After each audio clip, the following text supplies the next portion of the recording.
আসসালামু আলাইকুম ওয়া রাহমাতুল্লাহি তাআলা ওয়া বারাকাতুহু। সকল প্রশংসার মালিককে, সকল ক্ষমতার উৎসকে। কেউ যেটা পারে না পারে কে? কেউ যেটা দেখে না দেখে কে? কেউ যেটা শোনে না শোনে কে? সে আল্লাহর জন্য আমরা পড়ছি আলহামদুলিল্লাহ।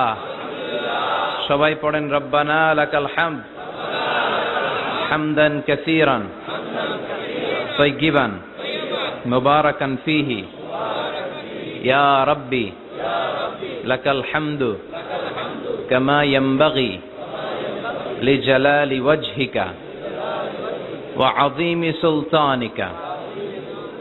লাকাল হামদু বিল ঈমান লাকাল হামদু বিল ইসলাম লাকাল হামদু বিল কুরআন। আমরা প্রশংসা করলাম কার? সব সময় প্রশংসা করব কার? খাওয়ার সময়, ঘুমানোর সময়, নামাজ পড়ার সময়, যৌতুক নেওয়ার সময়। যৌতুক নেওয়ার সময় নাউজুবিল্লাহ। আর সব সময় আল্লাহর প্রশংসা নাকি? যৌতুক নেন না তো আপনারা, খালি দেন। নেওয়াও যাবে না, দেওয়াও। এগুলো হচ্ছে সামাজিক ব্যাধি। এই সামাজিক ব্যাধি থেকে আল্লাহ তুমি আমাদেরকে হেফাজত করো। এই যৌতুক, এই ঘুষ, এই দুর্নীতি, এগুলোর সাথে ইসলামের কোনো সম্পর্ক। আর রাশি ওয়াল মুরতাশি কিলাহুমা ফিন্নার। যে ঘুষ দেয়, যে ঘুষ নেয়, উভয়ই জাহান্নামী, ঠিক কিনা? আর আমরা জাহান্নামে যেতে চাই? কই যেতে চান? জান্নাতে যেতে চান? The people of paradise and the people of hellfire, they never be equal ever. The people of paradise, the people of heaven, they gain the ultimate success in life. জান্নাতি আর জাহান্নামী এরা কখনো সমান হতে পারে? যারা জান্নাতে যাবে তারাই সফল। তারাই কি? কারণ জান্নাত হচ্ছে আরামের জায়গা, শান্তির জায়গা। জান্নাতে খালি আরাম, জাহান্নামে খালি ব্যারাম। আপনারা কি চান? আরাম চান না? আনন্দ চান না? আপনারা তো আনন্দপুরের মানুষ। আনন্দ চান না আপনারা? আমরা সুখ চাই, আমরা শান্তি চাই, আমরা জান্নাতের অধিবাসী হতে চাই। চিল্লায় বলেন ঠিক কিনা? এই দুনিয়ার বুকে আমরা যেমনি একত্রিত হলাম, আমরা যেন জান্নাতেও একত্রিত হতে পারি, তুমি তৌফিক দাও। এই জন্য সব সময় প্রশংসা করতে হবে একটা সত্তার। তিনি কে? তিনি অনাদি, তিনি অনন্ত, তিনি সদা জাগ্রত, তিনি সদা সজাগ। আপনি যেখানেই, যেভাবেই, যে কোনো প্রক্রিয়াতেই তাকে ডাকেন না কেন, তিনি শুনতে পান না? সাত আকাশের উপরে, আরশের উপরে তার অবস্থান। সাত জামিনের নিচেও, কোন গোপনতম প্রকোষ্ঠে, কোন ছোট্ট একটা বক্সের ভিতরে যদি ছোট্ট একটা পিপিলিকা বা পিঁপড়া হেঁটে যায়, আল্লাহ বলে আমি ওই পিঁপড়ার হেঁটে চলার পায়ের আওয়াজটাও শুনতে পাই। এজন্য কেউ যেটা শোনে না শুনে কে? কেউ যেটা দেখে না দেখে কে? আল্লাহর চোখকে ফাঁকি দেয়া যায়? কথা বলেন। পৃথিবীর সবার চোখকে ফাঁকি দেয়া গেলেও আল্লাহর চোখকে কশ্চিন কালেও ফাঁকি দেয়া যাবে? পুলিশের চোখ ফাঁকি দেয়া যায়, র্যাবের চোখ ফাঁকি দেয়া যায়, পরীক্ষার হলে যারা গার্ড দেয় তাদের চোখ ফাঁকি দেয়া যায়, কিন্তু আল্লাহর চোখ ফাঁকি দেয়া যায়? এজন্য সব সময় সে আল্লাহর জিকিরের দরকার আছে না নাই? কেউ যখন ছিল না তখন তিনি ছিলেন, তাই না? আবার কেউ যখন থাকবে না তখনও তিনি। তার মানে তিনিই প্রথম, তিনিই শেষ, ঠিক কিনা? প্রথমে আল্লাহ আল্লাহ, শেষেও আল্লাহ আল্লাহ, আকাশে আল্লাহ আল্লাহ, জমিনে আল্লাহ আল্লাহ। সবাই পড়েন প্রথমে আল্লাহ আল্লাহ, শেষেও আল্লাহ আল্লাহ, আকাশে আল্লাহ আল্লাহ, জমিনে আল্লাহ আল্লাহ। নিখিল জাহান গায়ে গুণগান তার নামে গায়, আমরাও গাহি তাআলা হামদে বারি তাআলা, হামদে বারি তাআলা, হামদে বারি তাআলা। সুবহানাল্লাহ পড়েন। কি এক আল্লাহ আমরা পাইছি। তিনিই প্রথম, তিনিই শেষ, তিনিই প্রকাশ্য, তিনিই গোপন। হুয়াল আউয়াল হুয়াল আখির ওয়াল যাহির ওয়াল বাতিন ওয়া হুয়া বিকুল্লি শাইইন আলিম। তিনি সূচনাহীন অতীত থেকে আছেন। সুবহানাল্লাহ পড়েন। তিনি শেষহীন, সীমাহীন ভবিষ্যৎ পর্যন্ত থাকবেন। সুবহানাল্লাহ পড়েন। এজন্য সব সময় সে আল্লাহর জিকির করার দরকার আছে না নাই? আমরা যেন বেশি বেশি আল্লাহর প্রশংসা, আল্লাহর জিকির করতে পারি। আল্লাহ তৌফিক দাও। আরো জোরে পড়ি আমিন। আনন্দপুর গ্রামবাসীর উদ্যোগে আজকের দ্বিতীয় বার্ষিক তাফসীরুল কোরআনের প্রোগ্রামের সম্মানিত সভাপতি হচ্ছেন আলহাজ মোহাম্মদ ইমরানুল হাসান মজুমদার, অ্যাডভোকেট, ঢাকা। আসছেন উনি? আলহামদুলিল্লাহ। প্রধান অতিথি আলহাজ জনাব মামুনুর রশিদ মামুন ভাই, চেয়ারম্যান ৬ নং জগন্নাথপুর ইউনিয়ন পরিষদ, আদর্শ সদর, কুমিল্লা। এসেছেন? কাজে ব্যস্ত আছেন। আমার আগে কথা বলেছে মাওলানা মোহাম্মদ মনিরুল ইসলাম সাহেব, কথা বলেছে মাওলানা হাফিজ কবির আহমেদ, কথা বলেছে হযরত মাওলানা মহিউদ্দিন আল হুসাইনি। যারাই কথা বলেছে কোরআন থেকে বলেছে, ঠিক কিনা? আর কোরআন থেকে কথা বললেই সেটা সুন্দর হয়, সেটা আমাদের জন্য কল্যাণকর হয়। কারণ কোরআন এমন কিতাব, যেই কিতাবে কোনো ভেজাল নাই, আছে? কোনো গোজামিল নাই, আছে? গোজামিল আর ভেজাল থাকবে কি করে? এই বইটাকে নাজিল করেছে কে? চিল্লায় বলেন কে? এজন্য সব সময় এই বইটা পড়তে হবে বেশি বেশি। রাজি আছেন তো? ছেলে মেয়েদেরকে এই বইটা শিখাই দিতে হবে। আমি সব সময় বলি যে teach your children the holy Quran. Holy Quran will teach your children everything. আপনি আপনার ছেলের শুধু কোরআন শিখায় দেন, কোরআন আপনার ছেলেটারে গোটা বিশ্বটা শিখায় দিবে। ছেলে মেয়েদেরকে কোরআন শিখাবেন তো? যেই ছেলেপেলেরা কোরআন শিখে এরা ভদ্র হয়, এরা আল্লাহওয়ালা হয়, এরা দেশপ্রেমিক হয়, এরা টেন্ডারবাজ, চাঁদাবাজ হয় না, এরা ধর্ষক হয় না। এদের কাছে আমার দেশ নিরাপদ, এদের কাছে আমার লাল সবুজের পতাকা নিরাপদ, এদের হাতে আমাদের মানচিত্র নিরাপদ, ঠিক কিনা? এজন্য ছেলে মেয়েদেরকে কোরআন শিখাবেন তো? ছোটবেলা থেকেই শিখাবেন। ছোটবেলায় ওদের মনটা, হৃদয়টা কোমল থাকে। এই সময় যা শিখান ওইটাই ব্রেনের মধ্যে ইনস্টল হয়ে যায়। ছোটবেলা যদি গান শিখান, সে গায়ক হবে। আর কোরআন শিখালে হাফেজে কোরআন হবে। চিল্লায় বলেন ঠিক কিনা?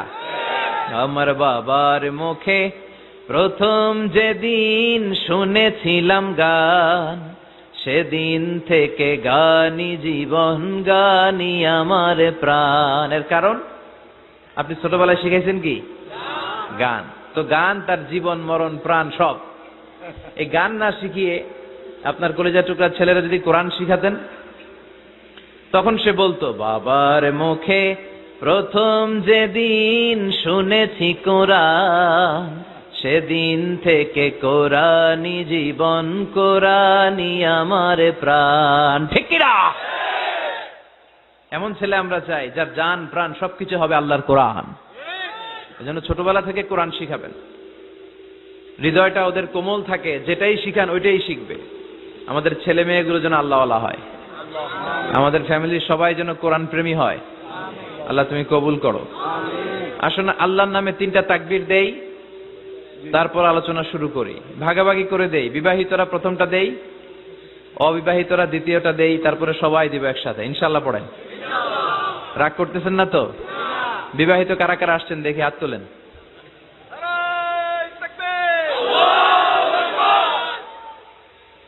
আমি আপনাদের দলে আছি ইনশাআল্লাহ, হাত নামান। অবিবাহিত কারা কারা আসছে দেখি।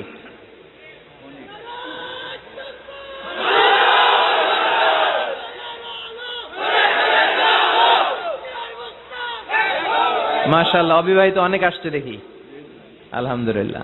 তো আমি লিল্লাহি তাকবীর পড়লে প্রথমে বিবাহিতরা পড়বেন আল্লাহু আকবার, দ্বিতীয় পর্যায়ে অবিবাহিতরা পড়বেন আল্লাহু আকবার, তারপরে সবাই মিলে দেখবো যে আপনাদের কার পারফরমেন্স কেমন হয়। বিবাহিতদের পারফরমেন্স কেমন আর অবিবাহিতদের পারফরমেন্স কেমন, পারা যাবে তো? এটার উদ্দেশ্য হচ্ছে ঝিমানি, অলসতা, জড়তা একটু কাটিয়ে ফেলা, এরপরে সরাসরি কোরআন থেকে শোনা, ঠিক কিনা? তো শুরুতে আমার বিবাহিত ভাইরা রেডি হন। আনন্দপুরের ভাইরা রেডি তো? আনন্দে আনন্দে তাকবীর দিতে হবে আল্লাহর নামে। পারা যাবে? শুরুতে বিবাহিত ভাইরা পড়েন লিল্লাহি তাকবীর। মাশাআল্লাহ, অনেক আওয়াজ হয়েছে। এবার অবিবাহিতদের পালা। তোমরা রেডি? বিবাহিতদেরকে হারায় দেওয়া যাবে? দেখা যাক। লিল্লাহি তাকবীর। হারে নাই? মাশাআল্লাহ মাশাআল্লাহ। না, বেশি হয়েছে ওদের, ওদের ইমানি জজবা বেশি। সব জায়গাতে অবিবাহিতদের পারফরমেন্স অসাধারণ, অ্যামেজিং। আল্লাহ তাদের এই প্রাণ ঢালা উচ্ছ্বাস, তাদের এই প্রাণ শক্তিকে তুমি ইসলামের জন্য কবুল করো। এবার সবাই মিলে 3টা তাকবীর পড়ি। আল্লাহ বলেন রাব্বাকা ফাকাব্বির, glorify the name of your lord. তোমার প্রভুর নামের বড়ত্বের ঘোষণা দাও, নামটাকে উচ্চকিত করো। আসেন সবাই মিলে 3টা তাকবীর পড়ি। লিল্লাহে তাকবীর, লিল্লাহে তাকবীর, লিল্লাহে তাকবীর। আল্লাহ আমাদের তাকবীরগুলোরে তুমি কবুল করো। আমরা এখন সরাসরি কোরআন থেকে শুনবো, ইনশাআল্লাহ পড়েন। আমি আপনাদের খেদমতে সূরাত আত-তাহরীমের 7 নম্বর আয়াত তেলাওয়াত করেছি। আমি আজকে শারীরিকভাবে অসুস্থ, আসতে পারবো ভাবি নাই। সকাল থেকে খুব লুজ মোশন। আল্লাহর কাছে দোয়া করতেছিলাম যে কমিটমেন্ট দিলে মিস করি না কোথাও, তো এজন্য আল্লাহর কাছে চাচ্ছিলাম যেন যেতে পারি। আলহামদুলিল্লাহ চলে এসেছি, এসেই ডিরেক্ট স্টেজে উঠেছি। তো শেষ পর্যন্ত এখন আপনারা যেমনি চুপচাপ, পিন ড্রপ সাইলেন্ট, পিন পতন নীরবতা, শেষ পর্যন্ত এরকম চুপচাপ থাকা যাবে তো? ওঠা বসা করবেন না তো? শেষ পর্যন্ত থাকবেন? কি একটা খেলা যেন হইতেছে, এটা কি শেষ? নাকি ওয়াজও শুনতেছেন, মোবাইলে ফলো করতেছেন? এরকম সমস্যা নাই তো? আচ্ছা, আমরা খালিস ভাবে শুধুমাত্র কেবলমাত্র একমাত্র আল্লাহ তাআলাকে সন্তুষ্ট করার জন্য কিছু কথা শুনবো এখন।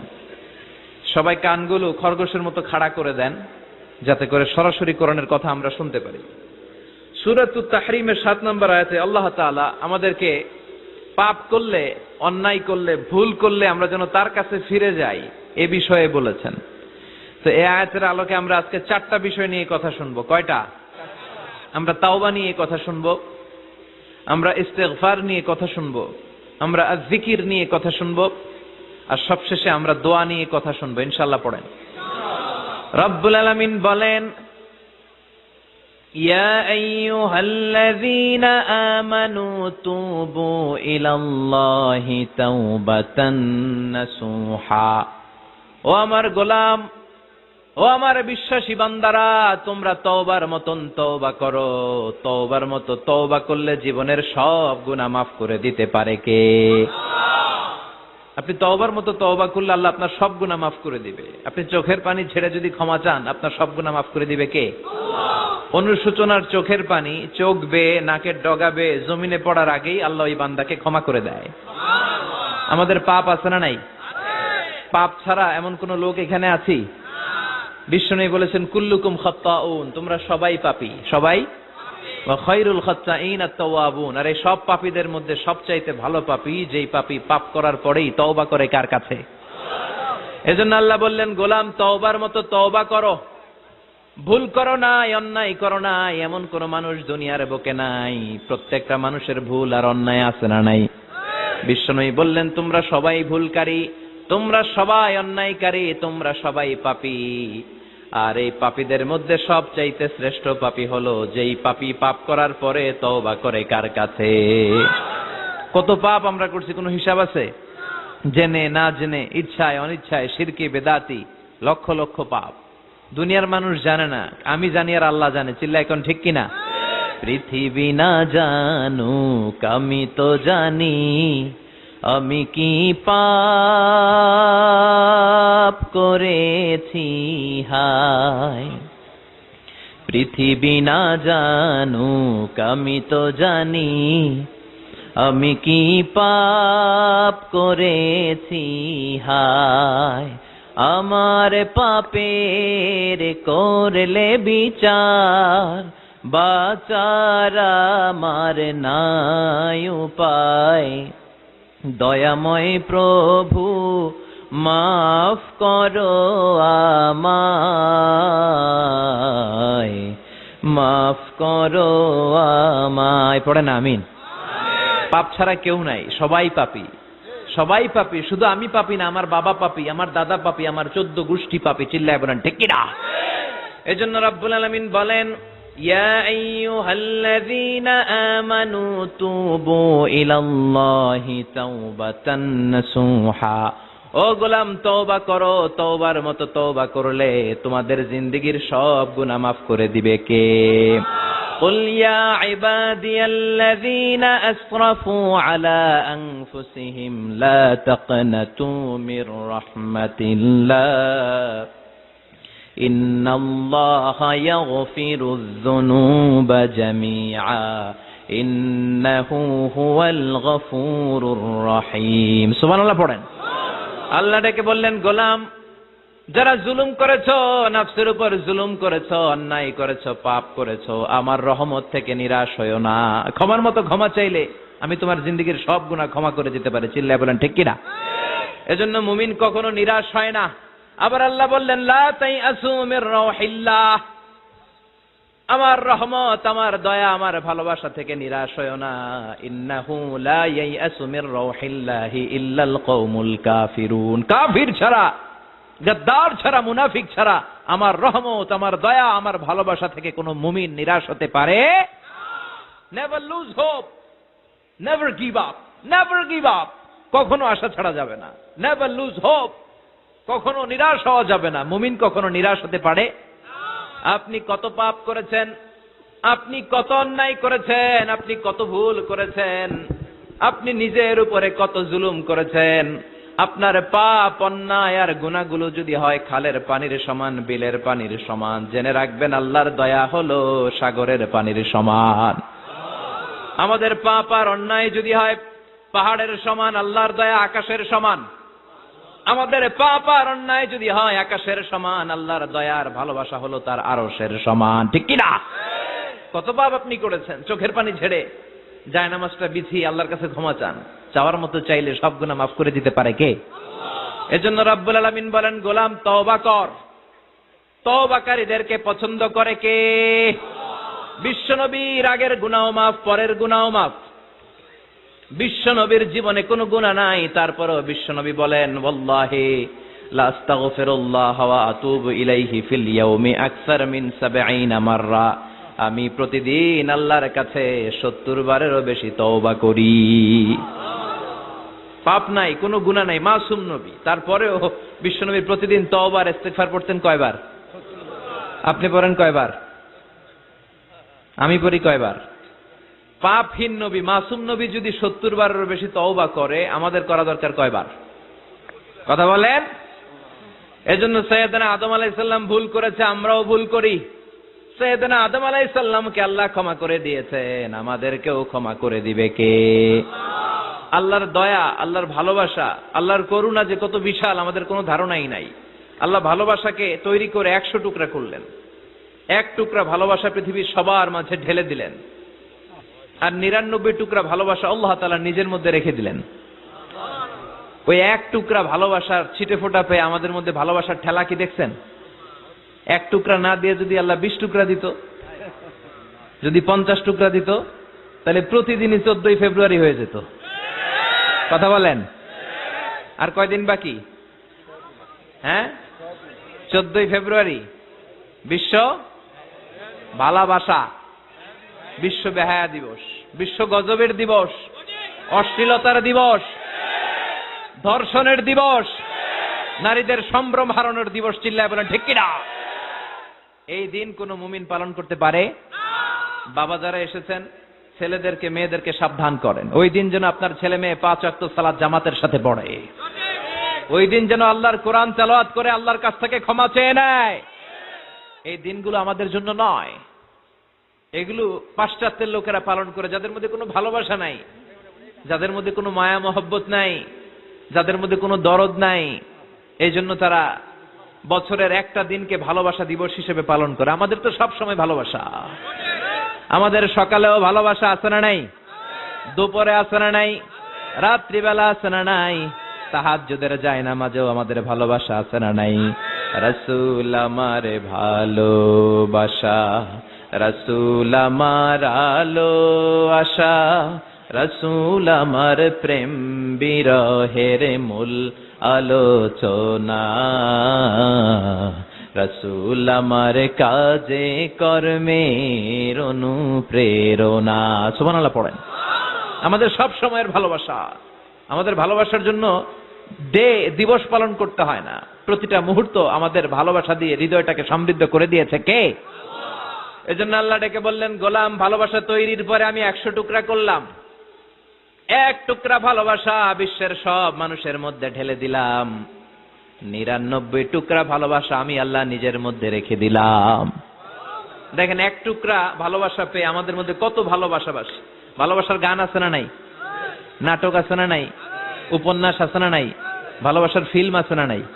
আহা, হাজবেন্ডের জন্য ওয়াইফের ভালোবাসা, বন্ধুর জন্য বন্ধুর ভালোবাসা, আবার গার্লফ্রেন্ডের জন্য বয়ফ্রেন্ডের ভালোবাসা আছে না নাই? আমরা কি এই ভালোবাসা করব? ভালোবাসা সব হবে বিয়ের পরে। চিল্লায় বলেন ঠিক কিনা? আপনি আপনার হাত স্ত্রীর হাতের সাথে মিলালে 2 হাতের সগীরা গুনাহ মাফ করে দেয় কে? আপনি আপনার নজরটা স্ত্রীর চেহারার দিকে ফেললে চোখের সগীরা গুনাহ মাফ করে দেয় কে? আবার বিশ্বনবী বললেন, শীতের রাতে এক কম্বলের নিচে যখন তোমরা শুয়ে থাকো তখনও তোমাদের আমলনামাটা সওয়াব দিয়ে পূর্ণ করে দেয় কে? কি সুন্দর Islam! What a balanced religion we have got from our lord. আল্লাহর কাছ থেকে কি ভারসাম্যপূর্ণ জীবন বিধান আমরা পেয়েছি।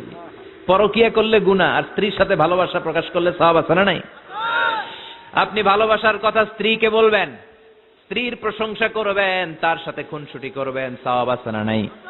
কিন্তু ভাবির সাথে করলে গুনাহ আছে না নাই? শালীর সাথে করলে, কাজিনের সাথে করলে। আল্লাহ তুমি বুঝার তৌফিক দাও। ভালোবাসা তিনি 100 টুকরা করে সবার মধ্যে ঢেলে দিলেন 1 টুকরা, নিজের মধ্যে রাখলেন 99 টুকরা। এরপরেও কত ভালোবাসার উপমা গোটা বিশ্বব্যাপী। প্রাণীদের মধ্যে আল্লাহ ভালোবাসা দিলেন। দেখবেন মুরগির বাচ্চা নিয়ে যখন মা মুরগিটা হাঁটে, ছোট বাচ্চাটা ধরা যায় না, ধরতে গেলেই লাফিয়ে কামড়াতে আসে, ঠিক কি না? বাছুরের গায়ে হাত দেয়া যায় না, গাভী রেগে যায়। ছেলের জন্য ছেলেকে বাঁচাতে যে বাবা অ্যাক্সিডেন্ট করে মরে যায়, কলিজার টুকরা মেয়েটারে বাঁচানোর জন্য মা মরে যায়, আছে না নাই?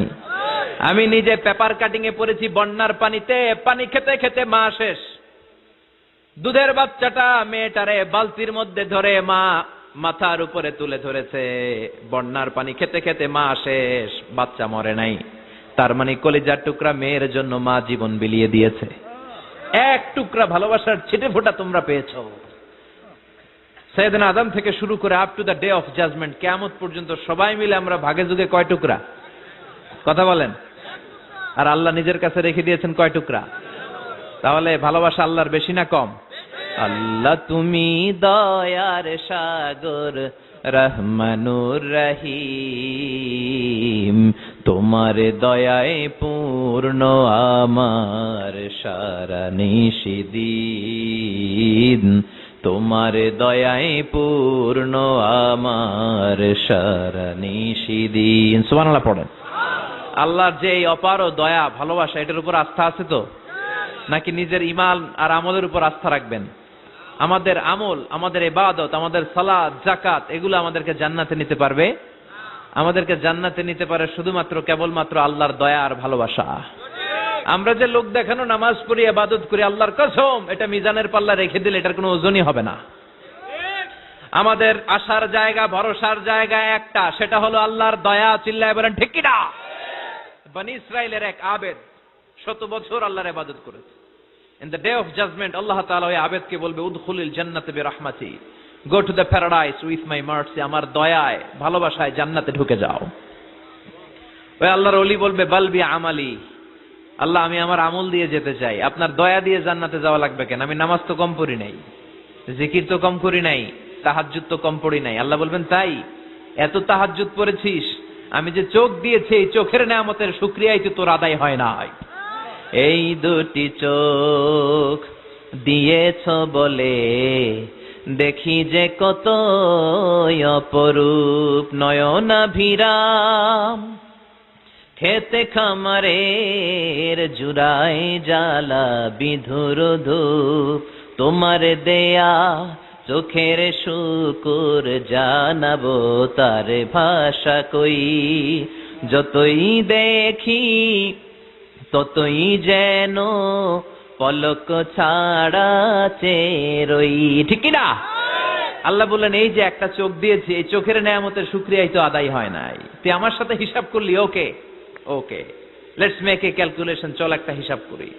তোর 100 বছরের ইবাদত এক পাল্লা রেখে দিলাম, আর আমি দয়া করে মায়া করে পৃথিবীর নাজ নেয়ামতের সৌন্দর্য দেখার জন্য যে তোকে চোখ দিয়েছি, 2টা চোখ নয়, একটা চোখ আরেক পাল্লায় রেখে দিলাম।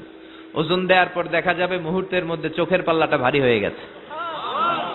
আল্লাহ বলবেন, এখন হিসাব বলেই you have to go to the hell fire, তোকে এখন জাহান্নামে যেতে হবে, যা জাহান্নামে যা। এবার আল্লাহর ওলি বলবে, আল্লাহ মাফ চাই, দোয়াও চাই, জাহান্নামে যেতে পারবো না। আল্লাহ তুমি আমার মাফ করে দাও। আল্লাহ বলবেন now you are on the right track, এখন তুমি লাইনে আসছো মিয়া, এতক্ষণ বেলাইনে কথা বলতেছিল। আমার দয়া, আমার রহমত, আমার ভালোবাসা ছাড়া কশ্চিন কালেও কেউ জান্নাতে ঢুকতে পারবে। আল্লাহ তখন তারে বলবেন উদখুলিল জান্নাতা বিরাহমাতি, go to the paradise with my mercy, আমার দয়ায় এখন তুমি জান্নাতে ঢুকে যাও। চিল্লায় পড়েন সুবহানাল্লাহ। এজন্য মানুষ মাত্রই ভুল হবে, অন্যায় হবে। ভুল করা, পাপ করা, অন্যায় করা এটা দোষের কিছু না, কিন্তু পাপের উপর স্থায়ী থাকা হলো দোষের, ঠিক কিনা? শয়তান ভুল করেছে, অন্যায় করেছে, সাথে সাথে যদি শয়তান তওবা করতো ইবলিস রেও মাফ করে দিত কে? কিন্তু সে মাফ চায় নাই, সে তার পাপের উপরে অটল ছিল, ঠিক কিনা? শয়তান আর ইনসান এই দুইয়ের মধ্যে মৌলিক পার্থক্য হচ্ছে এটা, শয়তান পাপ করে পাপের উপর স্থির থাকে, আর আমরা পাপ করে মাফ চাই কার কাছে? আমাদের জন্য মাফ চাওয়ার দরজা খোলা আছে না নাই? সকালে গুনাহ করছি, দুপুরে মাফ করে দিবে কে? দুপুরে পাপ করছি, রাতে মাফ চাইলে ক্ষমা করে দিবে কে? 24/7 সব সময় এই মাফ চাওয়ার দরজাটা খোলা আছে না নাই? শুধুমাত্র কেবলমাত্র দুইটা সময় আল্লাহ তাআলা তওবা কবুল করেন। এক হচ্ছে বাদাল গারগারা, বাদাল গারগারা, মালাকুল মাউত যখন এসে রূহ ধরে টান দেয় তখন গলায় গরগর গরগর শব্দ হয়। মালাকুল মাউতকে দেখে ফেললে আর তওবার কোনো সুযোগ নেই। সাইয়েদনা মুসা আলাইহিস সালাম তার চাচাতো ভাই কারুনকে বলেছিল সম্পদের যাকাত দাও, এ সম্পদ আল্লাহ দিয়েছে। কারণ বলে আল্লাহ দেয় না, ইন্নামা উতীতুহু আলা ইলমিন ইনদি, আমি আমার ইন্টেলেক্ট, আমার সৃজনশীলতা, আমার বুদ্ধিমত্তা খাটিয়ে সম্পদ উপার্জন করেছি, আমি যাকাত দিব না। মুসা আলাইহিস সালাম বললেন তাহলে আযাবের অপেক্ষা করো। কারণ বলল পারলে আযাব নিয়ে আস। রব্বুল আলামিন বললেন ফাখাসাফনা বিহি ওয়া বিদারিহিল আরদ, ও মুসা নিরাপদ দূরত্বে তুমি সরে যাও, আমি এখনই কারুনকে তার সব সম্পদ সহ জামিনের মধ্যে দাবিয়ে দেব।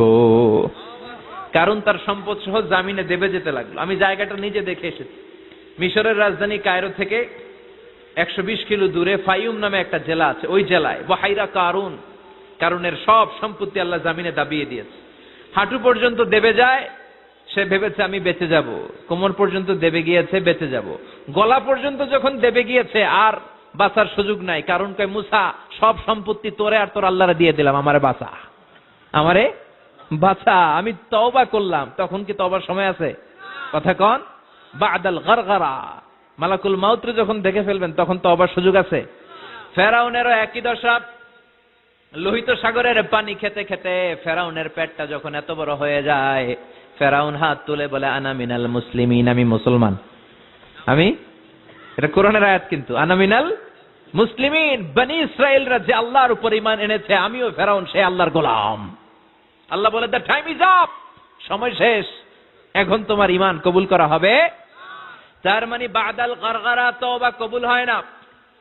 এই মৃত্যুর গড়গড়ানি আসার আগ পর্যন্ত চোখের পানি ছেড়ে যদি আল্লাহর কাছে ক্ষমা চান, জীবনের সব গুনাহ মাফ করে দিবে কে?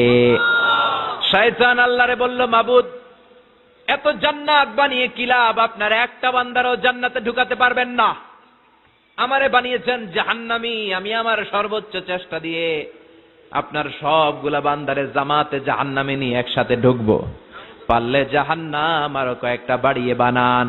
আল্লাহ বললেন কেন কেন? শয়তান বলে লা আকুদান্না লাহুম সিরাতাকাল মুস্তাকিম, আপনার বান্দা জামাতে নামাজ পড়তে যেতে চাইবে, ওখান থেকে ধোকার ওয়াসওয়াসা দিয়ে আমি গানের কনসার্টে নিয়ে যাব। তাফসীর মাহফিলে কোরআন শুনতে যেতে চাইবে, ধোকা দিয়ে আমি মদের আড্ডাখানায় নিয়ে যাব। ওয়ালা তাজিদু আকসারহুম শাকিরিন, একটারেও জান্নাতে ঢুকাতে পারবেন না। চ্যালেঞ্জ দিলাম। আল্লাহ বলল শয়তান তুই আমারে চ্যালেঞ্জ দেস, আমি তো সব রাজার বড় রাজা, মহারাজা, আমার সাথে তো কেউ চ্যালেঞ্জ দিয়ে টিকতে পারে না। চিল্লা এখন ঠিক কিনা? শয়তান তুই চ্যালেঞ্জ দিলি, আমিও তোর চ্যালেঞ্জ নিলাম। ওয়া ইজ্জতি ওয়া জালালি ওয়া ইরতিফাই মাকানি, আমার ইজ্জতের কসম, আমার জালালিয়াতের কসম, আমার মহানত্বের কসম, আমার ক্ষমতা আর দাপটের কসম, আজীবন আমার বান্দা গুনাহ করবে, পাপ করবে, অন্যায় করবে, কোন এক তাফসীর মাহফিলে এসে চোখের পানি ছেড়ে যখন ক্ষমা চাইবে, আমি জীবনের সব গুনাহ মাফ করে দেব। আমি আমার বান্দার জীবনের সব গুনাহ মাফ করে দিয়ে জান্নাতে ঢুকায় দেব। তখন তুই কি করবি? লাগফিরান্না লাহুম মা দামু ইস্তাগফিরুনি, যতক্ষণ আমার বান্দা আমার কাছে ক্ষমা চাইবে, আমি আমার বান্দার জীবনের সব গুনাহ মাফ করে দেব। সুবহানাল্লাহ পড়েন। এজন্য রব্বুল আলামিন বলেন ইয়া আইয়ুহাল্লাযীনা আমানু তুবু ইলাল্লাহি তাওবাতান নাসুহা, তওবার মতো তওবা করো। তওবার মতো তওবা করলে যত বড় অন্যায় হোক, পাপ হোক, গুনাহ হোক, সব গুনাহ মাফ করে দিতে পারে কে? সাইয়েদনা আদম আলাইহিস সালাম ভুল করলেন, শত শত বছর কাঁদলেন। আল্লাহ বললেন, ও আদম, কিছু বাক্য তোমারে শিখিয়ে দে, এই বাক্য দিয়ে তুমি আমার কাছে তওবা করো, তোমার তওবা কবুল করে নেব। সাইয়েদনা আদম বললেন, রব্বানা, পড়েন, রব্বানা যালামনা আনফুসানা ওয়া ইল্লাম তাগফির লানা ওয়া তারহামনা লানাকুনান্না মিনাল খাসিরিন। ও আল্লাহ, আমি জুলুম করেছি নফসের উপর, ভুল করেছি, অন্যায় করেছি, অপরাধ করেছি, আপনি যদি ক্ষমা না করেন আমি শেষ হয়ে যাব। লানাকুনান্না মিনাল খাসিরিন, আমি ক্ষতিগ্রস্তদের মধ্যে শামিল হয়ে যাব। ঠিক কি না? এই আয়াত দিয়ে, এই দোয়া দিয়ে যখন সাইয়েদনা আদম তাওবা করলেন, মুহূর্তেই তাওবা কবুল করে নিয়েছে কে? আমরাও যদি পাপ করি, অন্যায় করি, আমাদেরও পাপগুলো মোচন করার একজন আছে না নাই? তিনি গাফিরিয যাম কাবিলিত তাওব, ওনার কাজই হচ্ছে গুনাহ মাফ করা। শয়তানের কাজ ওয়াসওয়াসা দেওয়া, আমাদের কাজ পাপ করা, ওনার কাজ মাফ করা। আল্লাহ ডেকে বলে, গোলাম, তোরা যদি পাপ না করতি আর বারবার মাফ না চাইতি, তাহলে তোদেরকে ধ্বংস করে দিয়ে জমিনের বুকে এমন একটা জাতি আমি বানাতাম যারা পাপ করতো আর মাফ চাইতো, আর আমি মাফ করতাম। সুবহানাল্লাহ পড়েন। মাফ করতে আল্লাহর বড্ড ভাল লাগে, চোখের পানি দেখতে আল্লাহর বড্ড ভাল লাগে, কায়মনো বাক্যে কেউ দোয়া করছে এই দৃশ্য দেখতে আল্লাহর ভালো লাগে, চিল্লায় বলেন সুবহানাল্লাহ। এজন্য পাপ আমাদের যত বড় হোক, আমাদের জন্য মাফ আছে না নাই? দুইটা সময়ে তাওবা কবুল হয় না। এক নাম্বার হলো বাদাল গারগারা, মালাকুল মাউতকে দেখে ফেলেছেন, রূহ ধরে টান দিবে, তখন তাওবা করলে কবুল হবে। আরেকটা হচ্ছে বাদা তুলুই শামসি মিন মাগরিবিহা, কিয়ামতের আগ দিয়ে সূর্য আর পূর্ব দিক থেকে উদিত হবে না, এটা পশ্চিম দিক থেকে উদিত হবে, তখন তাওবা করলে কবুল হবে। তখন তওবার দরজাকে বন্ধ করে দিয়েছে কে? এজন্য আমরা যে কোনো পাপই করি না কেন, পাপ হয়েই যেতে পারে, আশা হারানোর কারণ নাই। Never lose hope, never give up. মুমিন কখনো আশা হারায় না, মুমিন কখনো নিরাশ হয় না। মুমিনের আশা ভরসা একটা সত্তার উপরে, চিৎকার করে বলতে হবে, তিনি কে? এজন্য পাপ হওয়ার সাথে সাথে আমরা তওবা করব কার কাছে? বিশ্বনবী বললেন, কিছু কিছু কাজ আছে, এগুলো হয়ে যাওয়ার পরে দেরি করা যায় না। এক নম্বরে নামাজের ওয়াক্ত হলে দেরি করা যায় না, ঠিক কিনা? সালাতে কায়েম করো, সালাতে কায়েম করো, হবে সম্মানী তুমি, হবে জান্নাতি তুমি, হবে সম্মানী তুমি, হবে জান্নাতি তুমি, দিবে কাল হাসরে শীতল ছায়া আরশে আজিম, রব্বিয়াল আলা, রব্বিয়াল আযীম, রব্বিয়াল আলা, রব্বিয়াল আযীম। সুবহানাল্লাহ পড়েন। নামাজের সময় হওয়া মাত্র দেরি নাই, তাজহিজুল মাইয়িত, মারা গেলে লাশ রেখে দেয়া যায় না, তাড়াতাড়ি দাফন করে দাও। নামাজের সময় হলে নামাজ পড়ো, দেরি করো না। মানুষ মারা গেলে দাফন করতে দেরি করো না। বান্দা যদি পাপ করে ফেলে তওবা করতে দেরি করো। এজন্য পাপ করার সাথে সাথে তওবা করার দরকার আছে না নাই? এখন তওবা যে করব, কোন সিস্টেমে করব? কোন সিস্টেমে? ভুল হওয়া মাত্রই আপনি অনুতপ্ত হয়ে চোখের পানি ছেড়ে আল্লাহর কাছে মাফ চান, আল্লাহর কাছে ক্ষমা চান, এটার নামই তওবা। আমাদের দেশে হুজুর আইনা তওবা পড়ায়, আছে না নাই? আনন্দপুরে এগুলা নাই, আছে না? কয় ইমাম সাহেবরে নিয়ে আয়, খতিব সাহেবরে নিয়ে আয়, হাফেজ সাহেব হুজুরের নিয়ে আয়, তওবা পড়া। না, তওবা পড়ানো লাগে না, আপনার নিজের তওবা আপনি নিজেই পড়বেন। আপনি অনুতপ্ত হয়ে চোখের পানি ছেড়ে আপনার আল্লাহরে ডাক দেন, ডাক দেয়া মাত্র তিনি সাড়া দিবে, চিল্লায় বলেন ঠিক কি না? উলামা ইকরামরা তওবার 5টা শর্ত আরোপ করেছে। এই 5টা শর্তের আলোকে যদি তওবা করেন, মুহূর্তের মধ্যেই তওবা কবুল করে নেবে কে? এক নাম্বার শর্ত হচ্ছে আল ইকরা, acknowledgement. You have to acknowledge that you are the great sinner in the world. এই পৃথিবীর সবচেয়ে বড় পাপী। 5টা শর্তের এক নাম্বার হচ্ছে আপনি স্বীকার জান, আল্লাহ আমার চেয়ে বড় পাপী আকাশের নিচে জমিনের উপরে দ্বিতীয়টা নাই। এমন কোন পাপ নাই যে আমি করি নাই। আমার চেয়ে নাদান, আমার চেয়ে পিশাচ, আমার চেয়ে বড় পাপী দ্বিতীয়টা কেউ। অ্যাকনলেজ ইউর সিন, আপনি আপনার পাপগুলো স্বীকার করেন, নাম্বার 1। নাম্বার 2, আন-নাদাম, repentance. You have to be repentant for what you have committed from sins. যে পাপ করেছেন এই পাপের জন্য আপনি লজ্জিত হন। আপনি নিজেকে আল্লাহর কাছে ছোট করে পেশ করেন, আল্লাহরে ডেকে বলেন, আল্লাহ আমি আপনার গোলাম, গোলামের ঘরের গোলাম, বান্দির ঘরের গোলাম, আমারে মাফ করে দেন, আমি লজ্জিত, আমি অনুতপ্ত। তাহলে 1 নম্বর শর্ত আপনি ঘোষণা দেন যে আপনি পাপ করেছেন। 2 নম্বর শর্ত আপনাকে অনুতপ্ত হতে হবে যে আল্লাহ আমি পাপ করে ফেলেছি। 3 number, you have to stop what you have committed, যে পাপ আপনি শুরু করেছেন এটা বন্ধ করে দেন।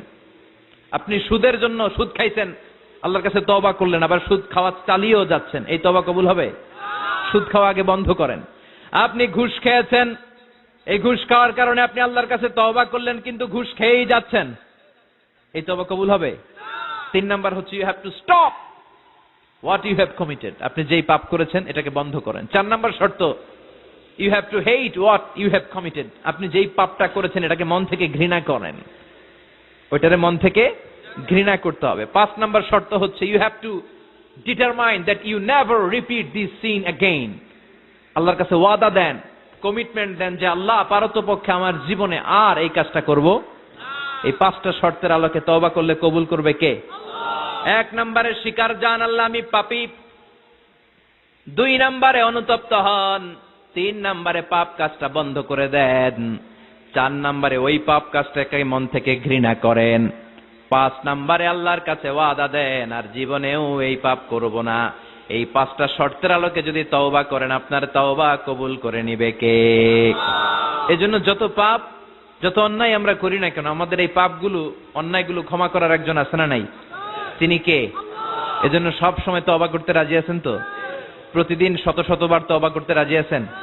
প্রতিদিন শত শতবার ইস্তেগফার পড়তে রাজি আছেন? বিশ্বনবী প্রতিদিন 70 বারেরও বেশি ইস্তেগফার পড়তেন। শুধু টয়লেটে যে মুহূর্তে থাকতেন ওই মুহূর্তে পড়তেন না, টয়লেটে ঢোকার মুহূর্তে বিশ্বনবী ইস্তেগফার পড়তে পারতেন না, তাই টয়লেট থেকে বেরোয়েই তিনি ইস্তেগফার পড়তেন। তিনি পড়তেন গফরানাক। কি পড়তেন? গফরানাক মানে হলো আস্তাগফিরুল্লাহ। গফরানাক মানে কি? গফরানাক মানে আল্লাহ আমি আপনার ক্ষমা চাই, মানে আস্তাগফিরুল্লাহ। আবার বিশ্বনবী বলতেন মান লাযামাল ইস্তিগফার জাআলাল্লাহু লাহু মিন কুল্লি দিকিন মাখরাজা, যে ব্যক্তি সব সময় ইস্তেগফারের সাথে লেগে থাকে তাকে সব সময় বিপদ থেকে মুক্তি দিবে কে? আমাদের জীবনে বিপদ আছে না নাই? কত ধরনের বিপদ, যে কোনো সময় অসুস্থ হয়ে যেতে পারি, যে কোনো সময় দুর্ঘটনার কবলে পড়তে পারি, যে কোনো সময় গুম হয়ে যেতে পারি। কথা কন, এদেশে গুম টুম নাই মনে হয়, ক্রস ফায়ার নাই, কে কোন সময় গুম, কে কোন সময় নাই, কোনো ঠিক নাই। আল্লাহ বিশ্বনবী বললেন মান লাজিমাল ইস্তিগফার জাআলাল্লাহু লাহু মিন কুল্লি দিকিন মাখরাজা, সব সময় যে ইস্তিগফারের সাথে আঠার মতো লেগে থাকবে আল্লাহ তাআলা তাকে বিপদ থেকে সব সময় মুক্তি দান করবেন। সুবহানাল্লাহ পড়েন। 2 নম্বরে বিশ্বনবী বললেন অমিন কুল্লি হাম্মিন ফারাজা, ওই ব্যক্তিকে রব্বুল আলামিন সব ধরনের দুশ্চিন্তা থেকে মুক্তি দিয়ে দিবেন। আমাদের জীবনে দুশ্চিন্তা আছে না নাই? টেনশন নাই কার কার? হাত তোলেন তো, যে হুজুর আমার কোনো টেনশন নাই। আপনার টেনশন নাই, মাশাআল্লাহ। আমার সাথে দেখা করবেন আলোচনার পরে। টেনশন ছাড়া মানুষ আছে? বাঁচার টেনশন, মরার টেনশন, কবরের টেনশন, ক্যারিয়ারের টেনশন, বিদ্যুৎ বিলের টেনশন, গ্যাসের বিলের টেনশন, বাড়ি ভাড়ার টেনশন আছে না নাই? বিশ্বনবী বললেন টেনশন ছাড়া মানুষ নাই। সব সময় আঠার মতো যে ইস্তেগফারের সাথে লেগে থাকবে তাকে টেনশন মুক্ত করে দিবে কে? 3 নাম্বার ওয়ারযুকহু মিন হাইসু লা ইয়াহতাসিব, এমন জায়গা থেকে আল্লাহ তাআলা রিজিকের ব্যবস্থা করে দিবেন সে কল্পনাও করতে পারবে না। আমি নিজে এটার প্রমাণ পেয়েছি। অনেক অনেক সময় আমি কল্পনাও করি নাই যে এখান থেকে আমার রিজিকের ব্যবস্থা হতে পারে। এমন পরিমাণে রিজিকের ব্যবস্থা এসেছে 2 হাতে নিয়েও কুলাতে পারি নাই। এজন্য সব সময় চলতে ফিরতে উঠতে বসতে ইস্তেগফারের সাথে লেগে থাকার দরকার আছে না নাই? আবার বিশ্বনবী বললেন সদা সর্বদা যারা সব সময় ইস্তেগফার পড়বে আল্লাহর পক্ষ থেকে কোনো আযাব গজব তাদের উপর পাকড়াও হবে না। ওয়া মা কানাল্লাহু মুআযযিবাহুম ওয়া হুম ইস্তাগফিরুন। সুবহানাল্লাহ। যতক্ষণ তুমি ইস্তেগফার পড়বে আল্লাহর পক্ষ থেকে প্রোটেকশন আছে না নাই? তাহলে 4টা জিনিস পেলেন। 1 নম্বরে বিপদ থেকে মুক্তি দিবে কে? টেনশন মুক্ত করে দিবে কে? রিজিকের ব্যবস্থা করে দিবে কে? আল্লাহর আযাব আর গজব থেকে আপনার হেফাজতে রাখবে কে? ইস্তেগফার পড়ার 5 নম্বর ফজিলত হচ্ছে সব সময় ইস্তেগফার পড়লে আপনি মুস্তাজাবুদ দাওয়া হয়ে যাবেন। কি হয়ে যাবেন? মানে দোয়া করলেই কবুল করবে কে? মুস্তাজাবুদ দাওয়া, এই টার্মিনোলজি, এই পরিভাষাটা কি আজকে প্রথম শুনলেন? খেয়াল রাখবেন, মুস্তাজাবুদ দাওয়া মানে এমন ব্যক্তি, যেই ব্যক্তি দোয়া করতে দেরি কিন্তু দোয়া কবুল হতে দেরি হয়। হাত তুলে দোয়া করতে দেরি, মুহূর্তেই দোয়া কবুল করে নেয় কে? আপনি যদি সব সময় ইস্তেগফারের আমলটা করেন, আপনারে মুস্তাজাবুদ দাওয়া বানিয়ে ফেলবে কে? আপনারা ইমাম আহমদ ইবনে হাম্বলের নাম শুনেছেন? আমাদের ইসলামে 4টা মাযহাবের প্র্যাকটিস আছে, অনুশীলন। হানাফি, শাফিঈ, মালিকি, 4 নাম্বারটা কথা কন। আরো অনেক মাযহাব আছে, কিন্তু এই 4টা মাযহাব বেশি প্রসিদ্ধ। গোটা বিশ্বের মানুষগুলো কোরআন সুন্নাহর আলোকে যে আমলগুলো করে, এটা 4টা মাযহাবের রেফারেন্সের সাথে কোনো না কোনো ভাবে মিলে যায়। এটার প্রথমটা হচ্ছে হানাফি, দ্বিতীয়টা শাফিঈ, তৃতীয়টা 4 নম্বরটা সবাই বলেন কি নাম? হাম্বলি। ইমাম আহমদ ইবনে হাম্বল এই মাযহাবের ধারক, বাহক, প্রতিষ্ঠাতা। তিনি ছিলেন জগৎ বিখ্যাত মুহাদ্দিস, জগৎ বিখ্যাত মুহাদ্দিস। ওনার পুরো জীবনটা উনি হাদিস সংগ্রহের কাজে ব্যয় করেছেন, এবং একক স্বতন্ত্র হাদিসের গ্রন্থ হিসেবে পৃথিবীর সবচাইতে বড় যে হাদিসের কিতাব, ওইটার নাম হচ্ছে মুসনাদে আহমদ ইবনে হাম্বল। যারা আলেম ওলামা আছেন জানেন না? মুসনাদে আহমদ ইবনে হাম্বল, এটার মধ্যে প্রায় 40,000 হাদিসের কম্পাইলেশন আছে। সুবহানাল্লাহ, বাড়িতে গিয়ে বললেন, এত বিশাল হাদিসের গ্রন্থের রচয়িতা। ওনার শেষ জীবনে উনি হাদিস সংগ্রহের জন্য সফর করতেন। শীতের এক রাতে তিনি সফরে বেরিয়েছেন। এক মসজিদে মাগরিব আর এশার সালাত পড়ে তিনি ভাবলেন ফজরের সালাতে এই মসজিদে পড়ে সকালবেলা বেরোবো, যেহেতু বাইরে শীত, কই আর যাব। ব্যাগ থেকে কাঁথা বের করে হাদিস পড়তে শুরু করেছেন, আর ভাবলেন হাদিস পড়তে পড়তে রাতটা কাটিয়ে দিব। কিন্তু মসজিদের দারোয়ান এসে বলে, মুরব্বী, মসজিদে তো থাকা যাবে না, আপনি বেরোন। আহমদ ইবনে হাম্বল অনুনয় বিনয় করলেন যে তোর কাছে হাত জোর করে ক্ষমা চাই বাবা, এই শীতের রাতে আমারে বের করে দিস না, আমি রাতটা মসজিদে কাটাতে চাই। আমি ফজরের নামাজেরও মুসল্লি এই মসজিদের, আমি ফজর পরে তারপরে যাব। দারোয়ান সে না ছোট বান্দা, সে বলে না, মসজিদে থাকতে পারবেন না, বেরোন বেরোন, না বেরোলে গাট্টি সহ ঘাট ধাক্কা দিয়ে বের করে দেব। চিনতে পারে নাই যে এটা মুহাদ্দিসুদ দাহর, এ যুগের সর্বশ্রেষ্ঠ মুহাদ্দিস ইমাম আহমদ ইবনে হাম্বল। এখন উনি আর কি করবেন, কিছু করতে না পেরে ব্যাগ নিয়ে বের হয়ে গেলেন। প্রচন্ড শীতের রাতে, কনকনে শীতে তিনি কাঁপছেন। হাঁটতে হাঁটতে, চলতে চলতে হঠাৎ দেখলেন একটা বাজার। ওই বাজারে এক খাব্বাজ, রুটির দোকানদার, শাবুন খাব্বাজ, যুবক, রুটি বানাচ্ছে। যে সালাম দিলেন, আসসালামু আলাইকুম। বাবা, শীতের রাতে বিপদে পড়েছি, যাওয়ার জায়গা নেই। তোমার যে চুলাতে তুমি রুটি বানাও, এই চুলার পাশে বসে যদি সারা রাত আমি কাটিয়ে দেই আর চুলা থেকে আগুন পোয়াই, তোমার কি কোনো ক্ষতি হবে? যুবক বলেন, না না, কোনো ক্ষতি হবে না। আহলান ওয়া সাহলান, ইয়া মারহাবান বিক, খোশ আমদেদ, এটা তো খুশ নসিব আমার, আপনি আগুন পোহালে আমার সমস্যা কি, আসেন। ইমাম আহমদ ইবনে হাম্বল যুবককে শুকরিয়া জানিয়ে, আল্লাহর শুকরিয়া করে চুলার পাশে বসে আবার হাদিস পড়তে লাগলেন। কিন্তু তিনি লক্ষ্য করলেন যে যুবকটা একটু পর পর আওয়াজ করে পড়ে আস্তাগফিরুল্লাহ। কি পড়ে? আটা দিয়ে রুটি বানায়, পড়ে আস্তাগফিরুল্লাহ। রুটির খামির বানায়, পড়ে আস্তাগফিরুল্লাহ। খামিরগুলো দলা বেঁধে গোল গোল করে সাজিয়ে রাখে, আর কি পড়ে? বেলুন দিয়ে এগুলোর বলে চুলার ভিতরে ঢুকায় দেয়, আর কি পড়ে? কেউ রুটি কিনতে আসলে তার হাতে রুটি তুলে দেয়, আর কি পড়ে? টাকা দিলে টাকা নিয়ে ক্যাশ বক্সে রেখে দিয়ে কি পড়ে? শুধু পড়ছে আস্তাগফিরুল্লাহ আস্তাগফিরুল্লাহ। ইমাম আহমদ ইবনে হাম্বল তো অবাক, ঘটনা কি, এই যুবকের হলোটা কি? শুধু আস্তাগফিরুল্লাহ।